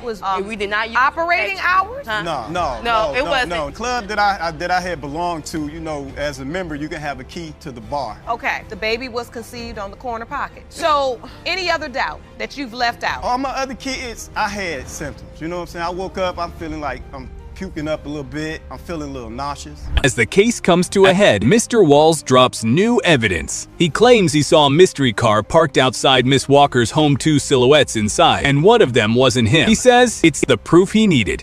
Closeness or their cohabitation with the woman. So they may feel it more if they live with the woman or if they identify more with the pregnancy. And you all weren't living together when she was pregnant, right? Right. What bearing does it have on paternity? Any? No, I'm sorry. No, it doesn't. I'm sorry, Mr. Walls. I mean, you know. Mr. Walls, for your other 5 children, were you living with the mother at that time? Yeah. Now, the courtroom holds its breath. The judge is about to reveal the DNA results. Will the truth finally come out, or will this case end in even more questions than answers? You are not her father. Ms. Walker, I gave you an opportunity, at least 5. Well, I apologize. I'm sorry. 3 years. 3 years. Do you know who her father is?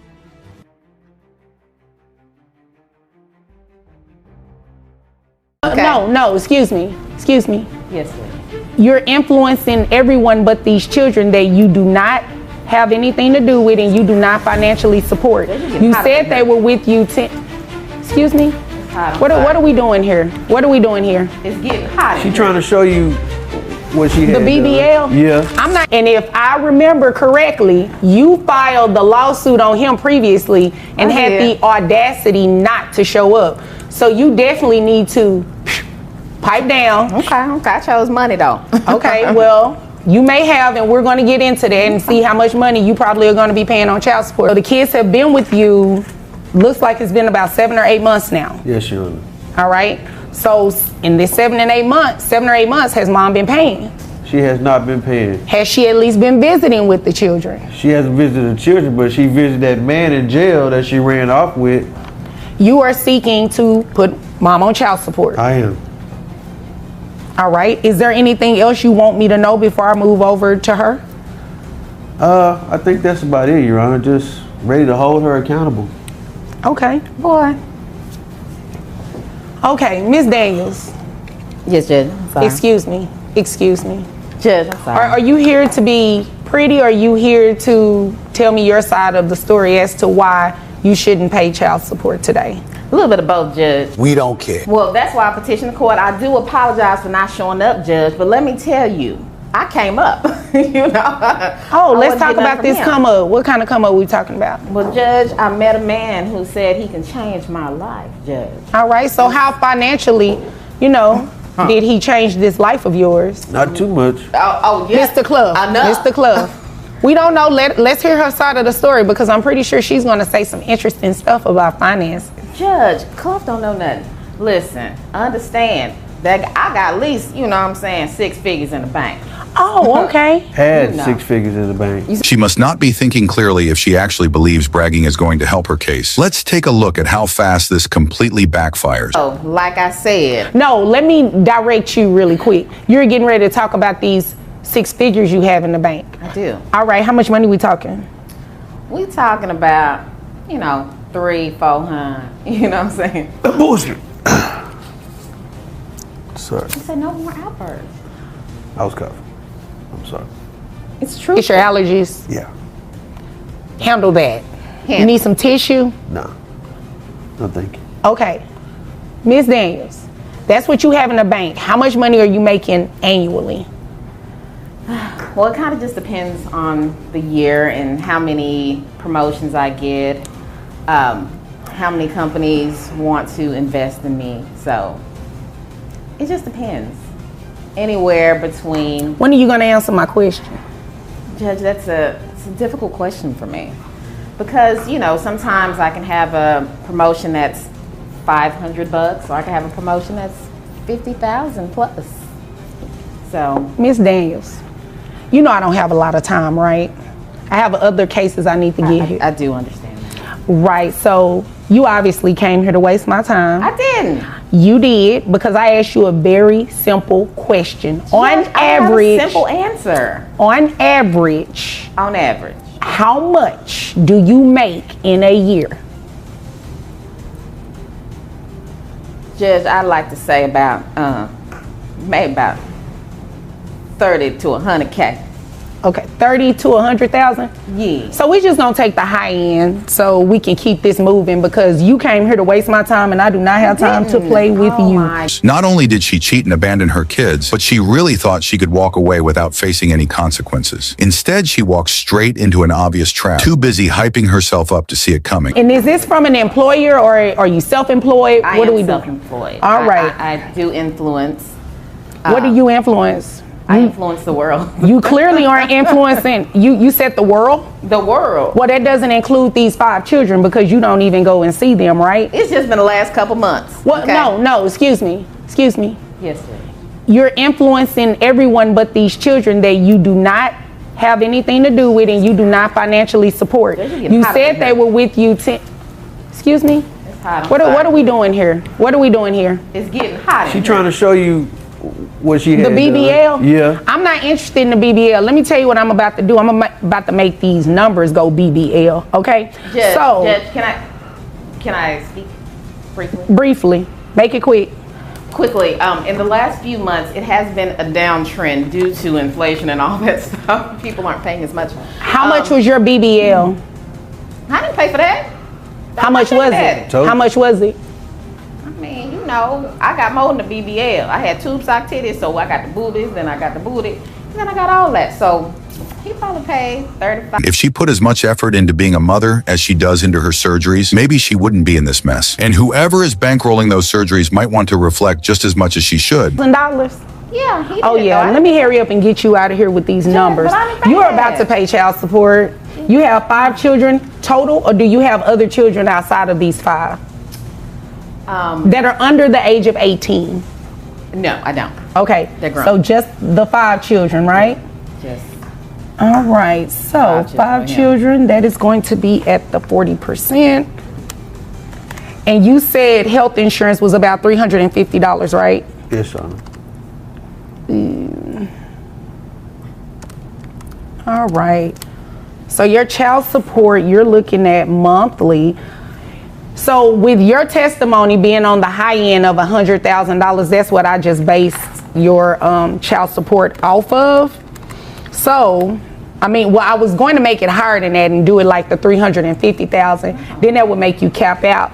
But I think you should do that. Well, no. If I have to accept her testimony as true, but I don't really think that it's going to help her too much, because her child support is still going to be pretty hefty. So I have your gross at $8,333.33. That brings your net to $6,512.07. So $6,512 times the 40%. That brings your child support amount to $2,604. Is that a week, Your Honor? How often are you paid? Are you paid by the day? You paid by the month? How are you paid? Judge, it just depends. I would. She just answered my question. That's a monthly amount. I mean, that's how great. she's Monthly. paid, it'll just break down, but the amount is $2,604 plus. I can give you that. Plus. You need it. $350 reimbursement for the children, so that brings your monthly rate to $2,954. I got it. Can the kids stay with him though? The kids will continue to live with him because that's who they live with, and obviously you care more about a BBL than them. That's not true. We don't know when she's gonna run off again with the next guy. No next guy. I'm good. It'll be a caprice this time. I'm good. If you like this video, I guarantee you'll love the next one. I'll see you there.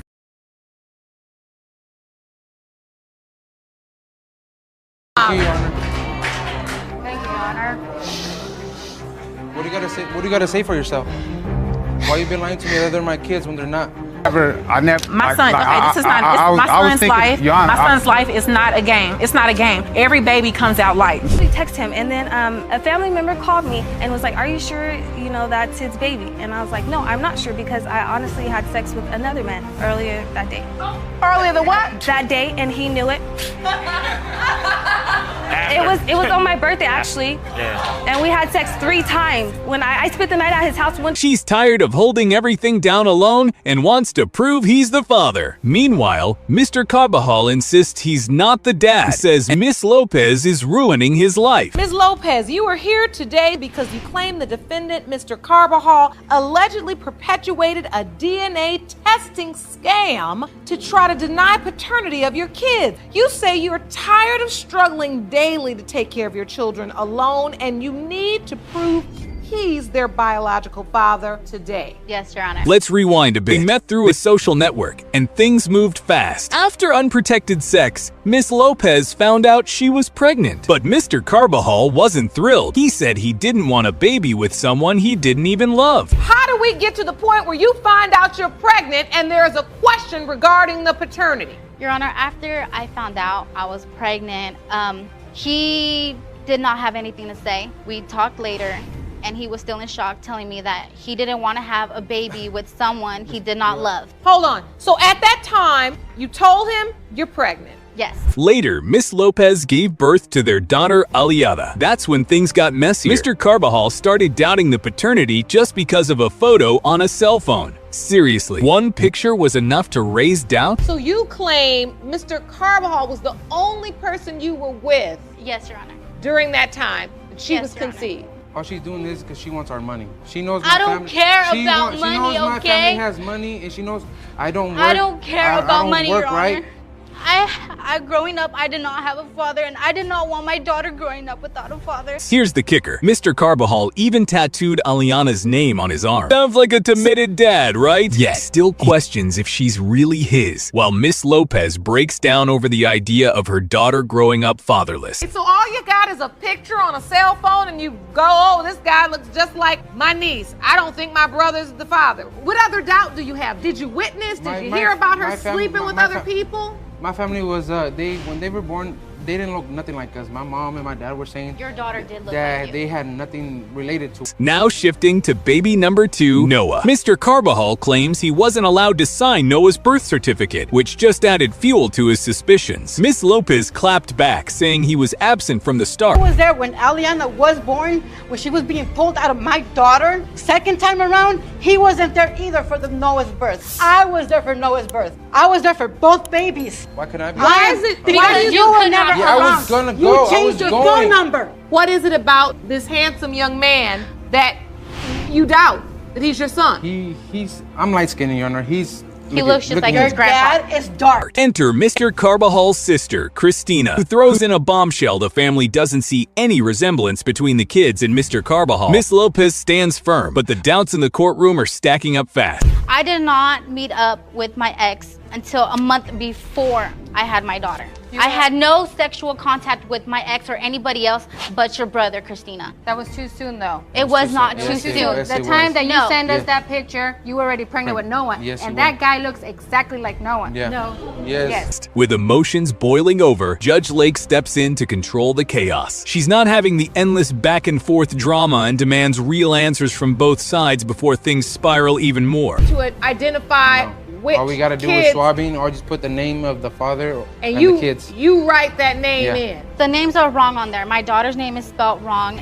It was the kids. I do not know if it was the kids. It was the kids. My mom was there. She knows what she was doing. Writing their names on there? You think my mom's gonna spend money on that? I wasn't there. No. Judge Lake digs deep into every messy detail, trying to untangle the web of accusations and lies. It's intense, emotional, and no one is sure what the final outcome will be. It's a true courtroom showdown. I wanted to be there when you guys did it. Gabriella told him, if you want to think. do it, let's do it. Let's do the swap. I told you I wanted to be there. It happened already. I'm sorry. You know what? We have the results now from a laboratory conducted DNA test, and you sitting up there Still arguing about a home DNA test. Finally, after all the fighting, Judge Lake delivers her verdict. Everyone holds their breath as the truth about paternity is revealed, and it's about to change everything. Mr. Carbajal, you are not Noah's father. Thank you, Your Honor. Thank you, Your Honor. What do you gotta say? What do you gotta say for yourself? Why you been lying to me that they're my kids when they're not? Manipulated into spending it on the baby. Now, if that's not a recipe for courtroom drama, what is? I've done everything, Your Honor. I moved from California to go be out there with her with the baby. I've diapers, car notes, strollers, boxes, everything. I've done everything that I feel like a father should do Of course for he his should child. do that. He's so the I've done it all. father. He's the father. Why shouldn't you do it? Why shouldn't you? Let's give a slow clap to Mr. Bell for stepping up at first, but hold up. Why is he now claiming the defendant pulled a fast one on him? Get ready, because what's coming next might just knock you off your seat. How do you feel she duped you? You said she duped you. Because look what the baby looked like. The baby looks white, Your Honor. This baby, I'm expecting a chocolate baby, and this baby came out white, Your Come Honor. on now. Wait a minute. Like, I never. My son, this is not, my son's life. My son's life is not a game. It's not a game. Every baby comes out light. Baby sure stirred up a lot of questions, making some wonder if Mr. Bell's interest ran deeper than just braids. But Judge Lake's in charge here, and now Mr. Bell is about to lay all the facts on the table. She turns down dudes on Facebook all the time. I'm always turning down dudes, tell them I'm with you. Then 2-3 guys calling her phone. I'm not the type of dude, let me see your phone, let me see your phone. Okay, listen, guys are calling my phone. But she throws it in my face, so it's like, so that means you talking to dudes. Calling or texting my phone, and we already having they're trust wanting their issues, hair so done. it's like, man. Fast forward to the big day, the baby's birth. Mr. Bell was expecting chocolate drops. Surprise, surprise, he got vanilla. Talk about a flavor twist in the unpredictable aisle of life. Guess I must have had like a crazy look on my face or something, because she's like, what's wrong with the baby? What's wrong? Is he okay? And I'm like, man, this baby white. And I just sat down, all the doctors and them looked at me all crazy like, all babies come out white. It just, to me, it seemed like they was trying to convince me. You So know what in I'm that saying? moment, you're thinking this baby is white, and you're thinking about this gentleman that's white that's always texting her? Yeah. Mr. Bell wasn't just about the hairstyles. He brought a full exhibit to court to show the color gap. The way he laid it out, it almost seemed like he had the audience eating out of his hand. What I got. Seriously, okay, now As my far son's as life, far as- again, as far as my the son's complexion, life is not you know what a I'm joke. saying, It's Your not Honor? a joke, and he's trying to be and this is what I got, you know what I'm saying, as far as with the complexion being, you know what I'm saying, and then this is my son, and this is what come out. This is how he come out, a white boy with an afro. He looks exactly That's exactly what came out. Sure, Mr. Bell, babies come in all colors like a box of chocolates. What really grinds his gears is her phone buzzing nonstop with random guys thanks to her being a hairdresser. Sounds like jealousy talking to me. Bell knows everything. We don't have any lies. You know, I don't know why he's sitting here putting on a show. Don't know why. Go ahead and be funny. you know Go ahead what and I be mean? funny. That's It's fine. crazy. But I do hair for a living. You know, that's what I do. That's how I make my money. Media. Okay, I remember. I just know. I actually remember the day that I conceived. You know, that he was conceived, and he was conceived. I know. So him. That's it what I'm just saying. don't make How you know you pregnant already from that night? And the more they talk, the bigger this courtroom bonfire gets, with emotions flaring and drama reaching a whole new level. Mr. Bell, you are the father. Thank you. Thank you. It took all of this. It took all of this just to show you. It doesn't make sense. It took all of this. It took all of this, right? Prove that her college sweetheart is the father of her now grown daughter. It's been over 23 years since their encounter, and now she's ready to tell the truth. Jenkins, you say after 23 years, you are here to finally prove to your college sweetheart that he is your daughter, Marquisa's biological father. Is that correct? Yes, Your Honor. Mr. Crockett, you say Ms. Jenkins was having sex with several men while you were in college, and you are positive you are not her daughter's father. Is that correct? Yes. Mr. Crockett, college sweetheart in question, wasn't buying it. He claimed that back in college, Miss Jenkins was intimate with multiple men, so in his eyes, there was no way he could be the father. Recently, me and Corey just reconnected, and we were dating back in college, so he has to be the possible father. You all dated back in college. Yes, Your Honor. And now you believe 23 years later that he is your daughter's biological father? Yes, Your Honor. And so, Mr. Crockett, you don't believe that? No, Your Honor. Why? Because she's not my my child, you know. Judge Lauren naturally asked the big question, why wait 23 years to bring this up? Miss Jenkins had a curious answer. She said she and Mr. Crockett recently reconnected, and he had to be the father because they were sweethearts back then. But of course, we had an instant attraction, and then I was also messing with a guy from my church. Oh, but so you were in college? Yes, ma'am. And you said there were 3? Yes, ma'am. So you were messing with Mr. Crockett? Yes, and Your Honor. who else? The guy from high school? Yes, that Your was Honor. back at home? And somebody at church? Yes, Your Honor. But Mr. Crockett wasn't convinced, and honestly, neither was the courtroom. Miss Jenkins's story started to twist and turn. Now she was admitting she had other partners at the time. Not just one, but 2 others during that same period. Oh, I didn't. How do you remember this relationship? We was both in band. You know, I played the drums, she played the clarinet. She did a little flag twirling, and then one of my friends came and told me she liked me. So we kind of hooked up from then on, and we was having sex, and just went from there. As expected, Mr. Crockett was stunned. He remembered things differently. They had started a relationship through their high school band, and it was mostly sexual from the beginning, but he had no idea about the other men. I was 4 months pregnant. 4 months? 4 months. And I didn't tell nobody because I was scared, because I knew I had been sleeping with several guys. I was terrified to tell my mom. Came down to where I had no choice but to tell her. Who did you tell her the father was of the baby? Your mother? My high school sweetheart. Okay. And I really didn't have to tell her. She just assumed because that's who they knew I was with. Things were going smoothly between them until Miss Jenkins fell seriously ill. Concerned, she went to the hospital for answers, only to receive a major shock. She was already 4 months pregnant. You never told him you were pregnant? Never. I never told him. She called me up one day, Your Honor, and told me to come pick her up, and I went and picked her up, and we hung out, and we had sex, you know, and when she put her clothes back on, she reached in her back pocket and pulled this picture out and was like, "Do you think this baby's yours?" And I was like, "No." Then I showed my grandmother. Here's the kicker. Mr. Crockett was never told about the pregnancy. The only person Miss Jenkins confided in was her mother, who simply assumed the baby belonged to Mr. Crockett. Miss Jenkins then tried to play a trick to see if he was truly the father. You know, his parents accepted it, but me, I knew because I knew what I was doing. And so I felt like, I was like, this can't be. And then, so I mentioned it to the other guy from my church, and I informed him, I said, you know, this may be your baby. And he was like, what? And I was like, yeah, well,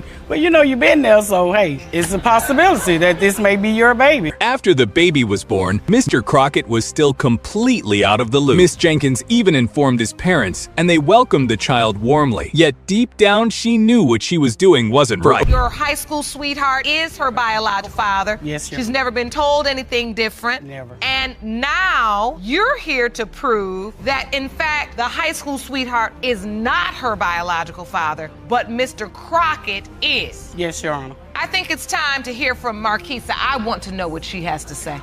Jerome? Over 2 decades, her daughter believed that Mr. Crockett was her father. Miss Jenkins never once hinted that there might be someone else, but the truth was about to explode in the courtroom. Just now, like recently, probably like a week before we came, I just found out that he wasn't the father. Miss Jenkins, you just told your daughter 1 week ago I just told her.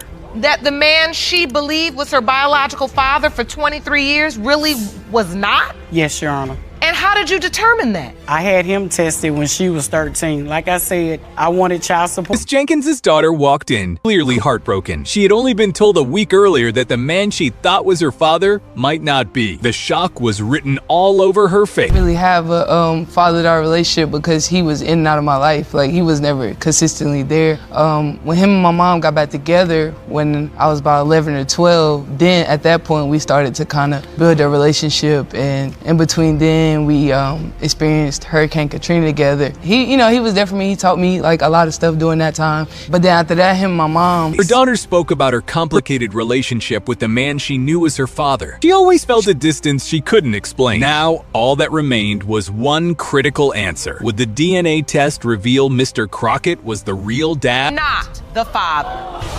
You are not the father, sir. Marquisa, are you okay, hon? I know you were hoping for the closure today. Yeah. You've been very strong. He wanted to clear his name after Miss James opened a child support case, insisting he was the father of her baby. You are here in court desperate for DNA results. You say the defendant went behind your back and opened a child support case claiming you are the father of her 4-month-old daughter, Nyasia. You're hoping today's results will prove you are not the biological father father before the child support order goes into effect. Is that correct? Yes, Your Honor. Out of nowhere, Mr. Hammond received legal papers demanding child support payments. As you can imagine, he was completely confused. He was sure he wasn't anyone's dad. Without hesitation, he decided a DNA test was the only way to settle it. For the child listed above. Right. Okay. And so when you got that paperwork, what were you thinking? I'm like, man, I need a DNA test, straight up. So, Mr. Hammond, take me to the nature of your relationship. How did you all meet? Okay, I dated her for a couple years. I moved away for like 4, and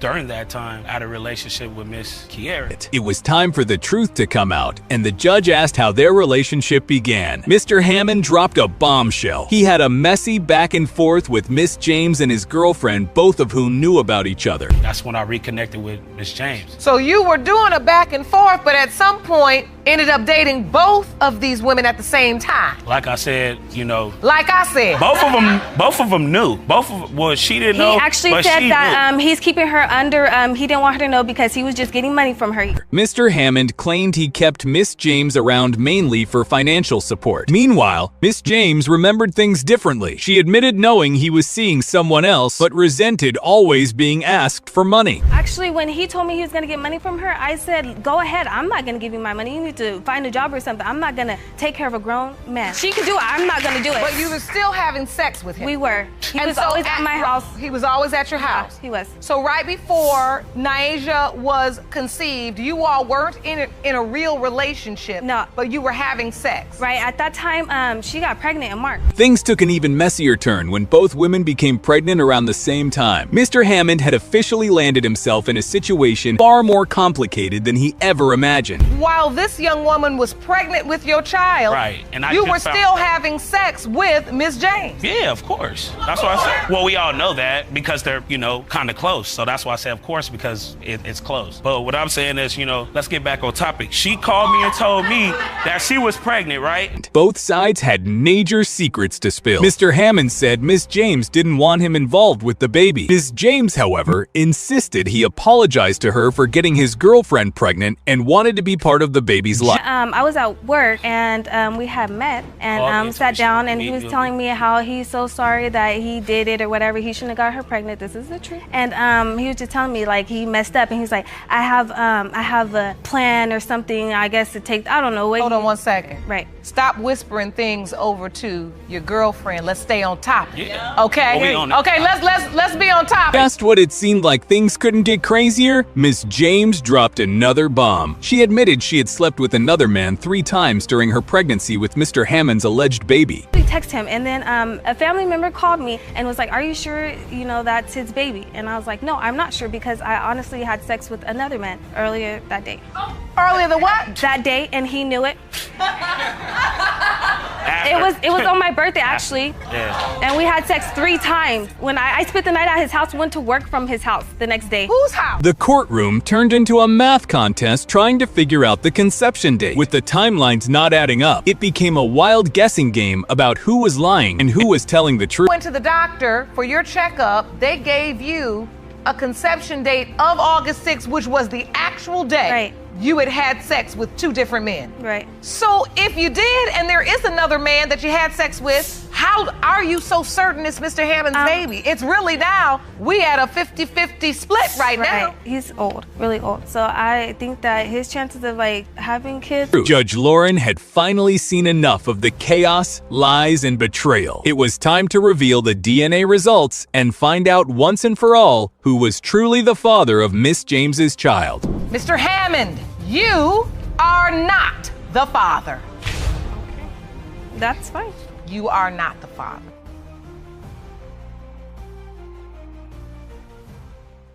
Well, last time you hit me in the face real hard with How did I do that? I didn't get off the bench. I mean, I'm just saying, you know, $7 million in child support and then $7 million, and then I didn't have any proof that I was already paying insurance and all these other great things. So I brought my insurance, you know, receipts here, and then I also brought. Oh, now she paying insurance. I also brought proof of some current situations. I am hoping I get my children back or get all the child support away and just pay the insurance until I get somewhere else. So let me make sure I got this right. No child support.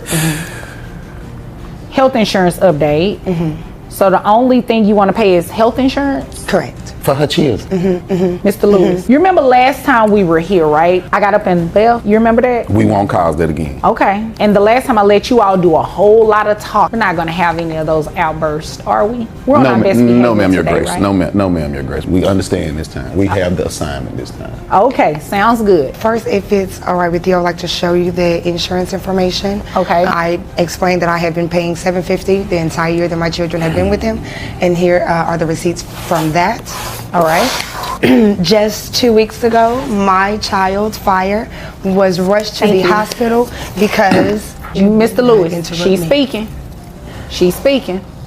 Because he left them at home alone and she burnt her arm on the stove trying to cook noodles. This is a heartbreaking story. A child left alone was injured while trying to cook for herself. This isn't just neglect of her physical safety, but also a sign of emotional unavailability. An emotionally aware parent would ensure a safe and secure environment. This situation highlights the consequences of emotional immaturity, leaving children feeling unsupported and unsafe. And I have the medical bill for that here, and it shows that I paid that as well. He was not there. He did not show up. He was nowhere to be found until they discharged her and I took my child to... All right, so let me ask you about this. Did you give him a copy of this bill? Absolutely. All right. How long ago did you give him a copy? Right after I paid it. Okay. All right. So I have that noted. Okay. And I also have a letter here. So sorry, I have all these documentation. But I also have a letter here from his brother stating that yes, I have been picking the children up like I'm supposed to, which is every week, three times a week, which is Wednesday, Thursday, Friday. He got really creative with this letter. I did. I wanted to make sure it was all facts and that you could read it and you know, it comes out exactly how it needs to be. But also it states in there how he lives with his mother now because the money for child support is not being used for housing.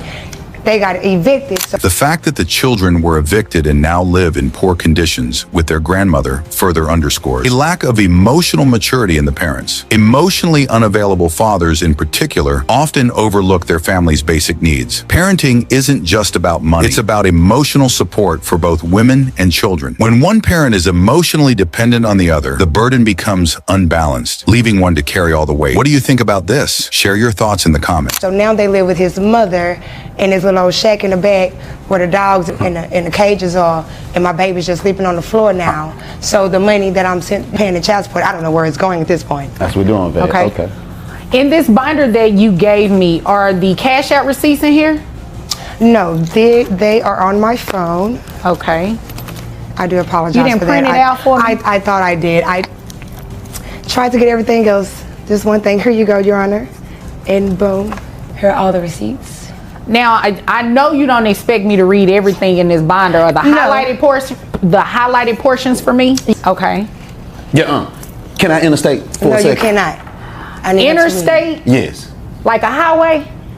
That's the word, right? Interstate to come in while she. Mr. Lewis. Interject. Now, pipe down. As soon as I finish speaking with her, I will allow you to interject into our conversation. Okay, thank you. Now, Miss Tyler, these cash out receipts, they're kind of consistent with what he said. No way. I remember it. He blurted out 55. I remember it. Yes. And in my cash out receipts right there, everything on there is more than 55. And okay, are these to different people? No, they're directly to him. That's under his name. Because it looks consistent. It looks very consistent with what he said. No, ma'am, that is every month. There's a deposit every month on my cash out receipts. Deposit no cash out. Dumb. You don't write memos like what it's for? Yeah.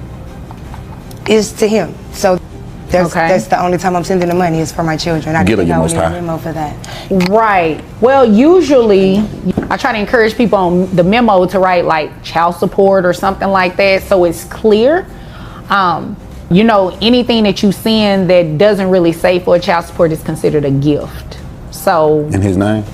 But no worries. I'll definitely look at the highlighted portions. No worries. I would definitely look at the highlighted portions. Also behind in that binder, there's also my bank statements showing where child support has been taking monthly payments out of my bank account as well. I see that. I see that with the highlighted in orange, right? Right. So is there anything else you want me to know before I move over to him? No, it's just last time they had a place to stay supposedly. Now there is no place to stay and I want my children. Okay, so you want the children back, no child support, just pay health insurance. What are you asking that they just stop living with dad altogether? No, I want them back with me if that's possible. If not, then, I mean, because the money that I'm giving right now in child support, where is it going if you don't have a place to stay? Right, well, it's not possible here today because we're only concerned with matters involving child support and health insurance. Okay. Okay? Okay. Now for visitation and all of that, that's gonna be something different. Okay. Okay? Okay. So is it okay if I move over to him? Yes. And one more time, I'm so sorry, come back. He sleeps in the car with someone while my children are in the house on the floor by the dog cages. Who is? Can we clean that? Can you see who's in the car? Yeah. Who is it? The same. Be nice. I'm finding it. It take you that long? The young lady that he played with toys with, it was her in the car. Oh, all right. That's back here in the gallery. Yes. Okay. Miss Tyler, don't come here and waste my time. Not. You could have just said the young lady sitting in the back. You said be nice, Your Honor, and I want to be nice and honest. Okay, all right. Is there anything else you want me to know? No. Now, Mr. Lewis, it's your turn. What do you want me to know? Thank you, Your Majesty, for this opportunity to tell you exactly what's going on. First of all, she said that she took her child to the hospital. We got 3 boys, so well, girl, come in there. And fire. And hugs. Why you keep making up these kids' names? Those they other girl kids. You know what? Our children is Earth, Wind, and Fire. While you are, but while we're on the subject, did anybody bring the kids' birth certificates? They in there as well. They are in that binder as well. Okay, is it toward the front? It's got funded through. It's in the middle. You didn't tab it for me? Somewhere in there. You didn't tab it or anything? You know what, ma'am? This one is organized. It It's all tabbed. It might be a little bit. He went school shopping. I went school shopping? That wasn't nice. I went school shopping? Which Dirty. tab? Ooh, you dirty. Which tab are the birth certificates? Because both of you said ages that were far off. Why you talking Yellow about? folder marked Exhibit 1A. Ain't that something? Mine's somewhere in the folds. 1A. The It's all manila? POV. Oh, Yes. I see what you did. Y'all photocopied them and put them on one page. Okay. Man, All right. just how you would have expected someone to come to court with, You know real what? valid information and not Let me made check up my stuff. notes. Cause she gonna sit here and say we had a girl. I don't know no girl with that girl. I don't remember hearing the gender of the children. No, the 3 boys. No, I it don't was remember, not. I remember Earth, Wind, and Fire. I don't ever remember a gender being placed on the kids. Ask her the kids' ages again, because the birth certificates tell you 16, 12, and 9. No, they do not. What they say then, What year? Badgie Pooh, what they say then? Excuse me, what years were Earth, Wind, and Fire born in? No, Miss Tyler, it's actually your turn to talk. Oh, okay, great. Which one? Earth, Wind, and Fire, how old are they? Earth, Wind, and Fire Because I'm looking at birth certificates. I don't see a birth certificate Don't in act yours. like that. You're 7, 9, and 11. Don't act like that. You're 7, 9, and 11. Them was the numbers you played for the Mega Million. Don't try that. And it had to be the numbers you paid for the Mega Million, because Ma'am, that's I not don't what know these what birth he done certificates finagled say. up there, but my birth certificates were proved God is good. 7, 9, and 11. That is real crazy that your birth certificates are different from mine when mine are originals and yours are copies. That's what I don't understand. Well, his is actually a photocopy, so it's photocopy. If mine are originals and his are photocopied, then aren't my dates and my sex and the names on my birth certificates are the ones that are correct? You're most powerful. I don't understand it now. So I have a question because normally this is not how evidence is presented. I'm just giving, because you guys are representing yourself and it's obvious you don't know what you're doing. Do you object to her evidence? Do you object to his evidence? I solely object to anything that she brings to this court. Hold on, Miss Tyler. Miss Tyler, hold on. What's your legal objection? Because I guarantee she didn't even show you the stuff, the cash stuff didn't have. Mr. Lewis, I asked for your legal objection. You said you object. What is your legal objection? Councilwoman, I'm objecting that she's bringing in falsified documentations because she's saying she has paperwork from my brother saying this, that, and the other. I ain't seen my brother in 16 years. Me and him don't talk. And I'm staying at my mama's house because there's some stuff going on. That ain't got nothing to do with it. Okay. The kids and the letter that came from the brother, I did tell you it looked colorful. And you said you did something to it, right? No, I just made it professional to make sure that it came across professional. Okay, that's what I did to it. And what was your objection again? She probably did something with him, so that evidence that she's trying to present you is okay, tainted. And you mentioned something else about it being a fraudulent document or something like that. Yes, because so let me put this thing back on track. I will not entertain the letter because he objected that it's fraud and it's forged, and you admitted that you made it more professional, so you actually altered it. I didn't touch it at all, all I did was print it off, and he typed it up, making it look professional as hey. Sudden appearance of a letter from Mr. Lewis's brother, whom he hasn't spoken to in 16 years, raises suspicions. This seems like a classic sign of emotional immaturity, using others to cover up one's own lack of preparation. It also reflects how adult children of emotionally unavailable parents often avoid taking responsibility. Emotional intelligence requires honesty and accountability, not distractions or weak evidence. Don't make it look like trash when we print it off. Oh, okay. So, okay. That's professional. That's all you did was print it out. Okay, so you didn't alter it. No. All right. So. Your glory. She says that she has bank statements. Your glory. Okay. I have a lot of names from you. Baby, ain't they? Anyway, your glory. She said that she has bank statements. You can't get a bank statement from the package store. They don't have a receipt for you. You go to the package store when you get paid and cash your check. Don't try. Excuse me. We've seen you several times. Excuse me, Mr. Lewis, 1 second. Miss Tyler, you still haven't answered my question. Which was it? I'm sorry. About the year your kids were born. 7 years ago, 9 years ago, and 11 years ago. What's okay, that? see, both of you came here to waste my time. You give me all these documents. What's that? And, I'm thinking you giving me things that are legit. They are. But that's not what these birth certificates are saying. 22 minus 7 that long ago, and then 22. So somebody was born in 2011. Don't worry. Miss Tyler, don't judge me. Okay, here's the deal. At the end of the day, you came looking for something very specific. What it is that she said that is untrue. Is it true you got evicted? Yes or no? Yes or no? I didn't get evicted. I got put out. But what's the difference, Mr. Lewis? Come on now. What's the difference? All right, so check it out.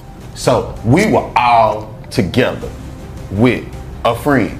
The friend happened to hear about this case and what was going on, and the payment that we received behind our delinquency of child support and insurance. So they tried to up the rental payment that I was making, and I wasn't for that. So I just took them keys to Disney World and stuff. So what she said was true then. You didn't use the money for the kids per se. You took a trip to Disneyland? Another significant moment is Mr. Lewis admitting he plans to move out of state with the children without court approval. This decision reveals a serious lack of emotional intelligence. Major choices like this should consider the needs of the other parent and the children. Emotional immaturity often shows up as indifference to others. True emotional awareness means understanding how your actions impact those around you. Something clearly missing here. Pay for your ticket.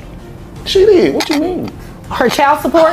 I'm the legal guardian. I had to be with the kids, but see, right, but you understand that child support is for the children, not for your flight and all of that kind of stuff. It's for the support of the children. If I was not to there, support them to go see Mickey Mouse? Yes, the kids been through all kind of psychological drama. They got PTSD from their mommy. From me? Yeah. Oh, there's no way PTSD from me. Your attitude. Aren't you the one that wake them up and then want to give them milk and water mixed in their cereals? What's wrong with that? What's wrong with giving You would not be feeding my children cereals with milk and water.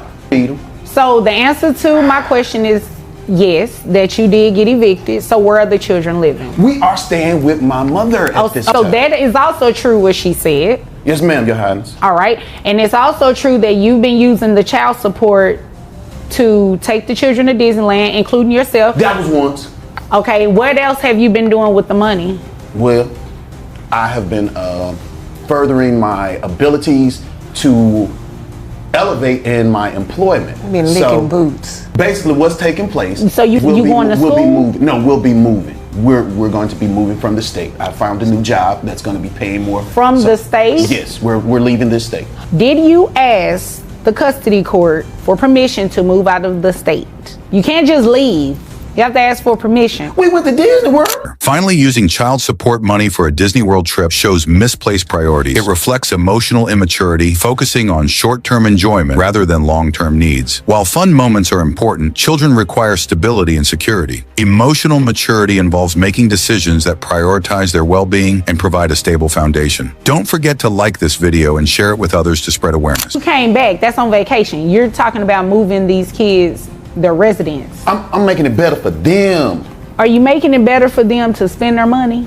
No. Mr. Lewis, because you just admitted you've already done that. I didn't even spend, and I'm telling you, if I have to, I can give her some of the money back. We didn't even spend all of it. So let me ask you, change. Let me ask you a question. I'm looking through, I think this her bond. What color is it? Blue. Did you need it's some medicine in here? Yes. So a little rotten bowels, that's probably what it is. no, it's actually due to the horrible diet that you have my child on. So now she has to take Pepto-Bismol twice a day. Who is she? You got one more time to act like you don't know Fire is a girl. It's on your birth certificate. It's a girl. Well, why her name Mark? No, she's Fire. Oh, so you gonna go with it too, Your Honor? Okay. No, I'm just gonna go with what you provided. Well, I'm gonna have to use your line this time. Which one? Don't be sorry. Just don't use it. You know what? You obviously came here to waste my time. Have you already moved? Not yet. In 2 weeks. Okay, so you're planning on moving with my money. So you waiting on the Is that a yes or a no? You plan on moving? Yes, ma'am. In 2 weeks. Okay, so this is what we're going to do. I'm going to grant her request, and I am going to stop the child support, because if you move, that means she does not get to see her kids. She would see them now. So the child support will be stopped, and you will be ordered to continue paying health insurance. You already plan to move. Your toy buddy. Excuse me, Miss Tyler. You already about to move, and who, ma'am? You were a witness last time. You're not up here today. Okay, thank you. Now you are already planning to move. All right. So that's a material change, don't you think? You move, and you've admitted to using the money for reasons outside of the children. Yeah. Judge wasn't about to let anyone play games with child support, and in the end, a big decision was made. Moving plans, money spent, and accountability. This case had it all. What do you think? Was justice served? Drop your thoughts in the comments. Don't forget to like, subscribe, and hit that notification bell for more jaw-dropping courtroom moments. Until next time, stay tuned for more drama, decisions, and reality. So she is not going to be paying you child support anymore. Now, if for any reason you decide to come back, if there is any reason you decide to come back, maybe we can address it then. But she does have also sufficient receipts. There are some receipts that say the 55. She was given 55, but it also shows where she's giving you $500. She's giving you $125. It doesn't matter. At the point of it is, she have name on it? She admitted, yes. You sure? I can't say what it says, but yes, it's you. Thank you. Yeah, that's me then. Okay. You know, if you say it like that, all you right. know that. So that's what we're going to do. I made my ruling. You're going to keep paying health insurance. Before you stop, I need you to do this. With us moving, I don't want Veg money or her insurance money. You can have the kids or not. We out of here. That's what I just wanted to make sure you knew. We out of here. Your whether she Honor, pay or what not. does that mean? Wait a minute. Hold on. What does that mean? We leaving. We going to the California. Okay, so the kids going with you, or they're going to stay here with She might can keep Fire if that's what she want to call. That little girl named Mark. Anywho, I've made my ruling. She is going to continue maintaining health insurance as long as the children are living with you, or even if they at some point live with her. The children have to stay insured. Okay. Do you want them? I want them today, because you're not gonna make my kids move into no. Oh well, it sounds like. Excuse me. Go ahead. So it sounds like you all already made your agreement for custody court, and if there's nothing further, you all. You go. Stink you, Justin.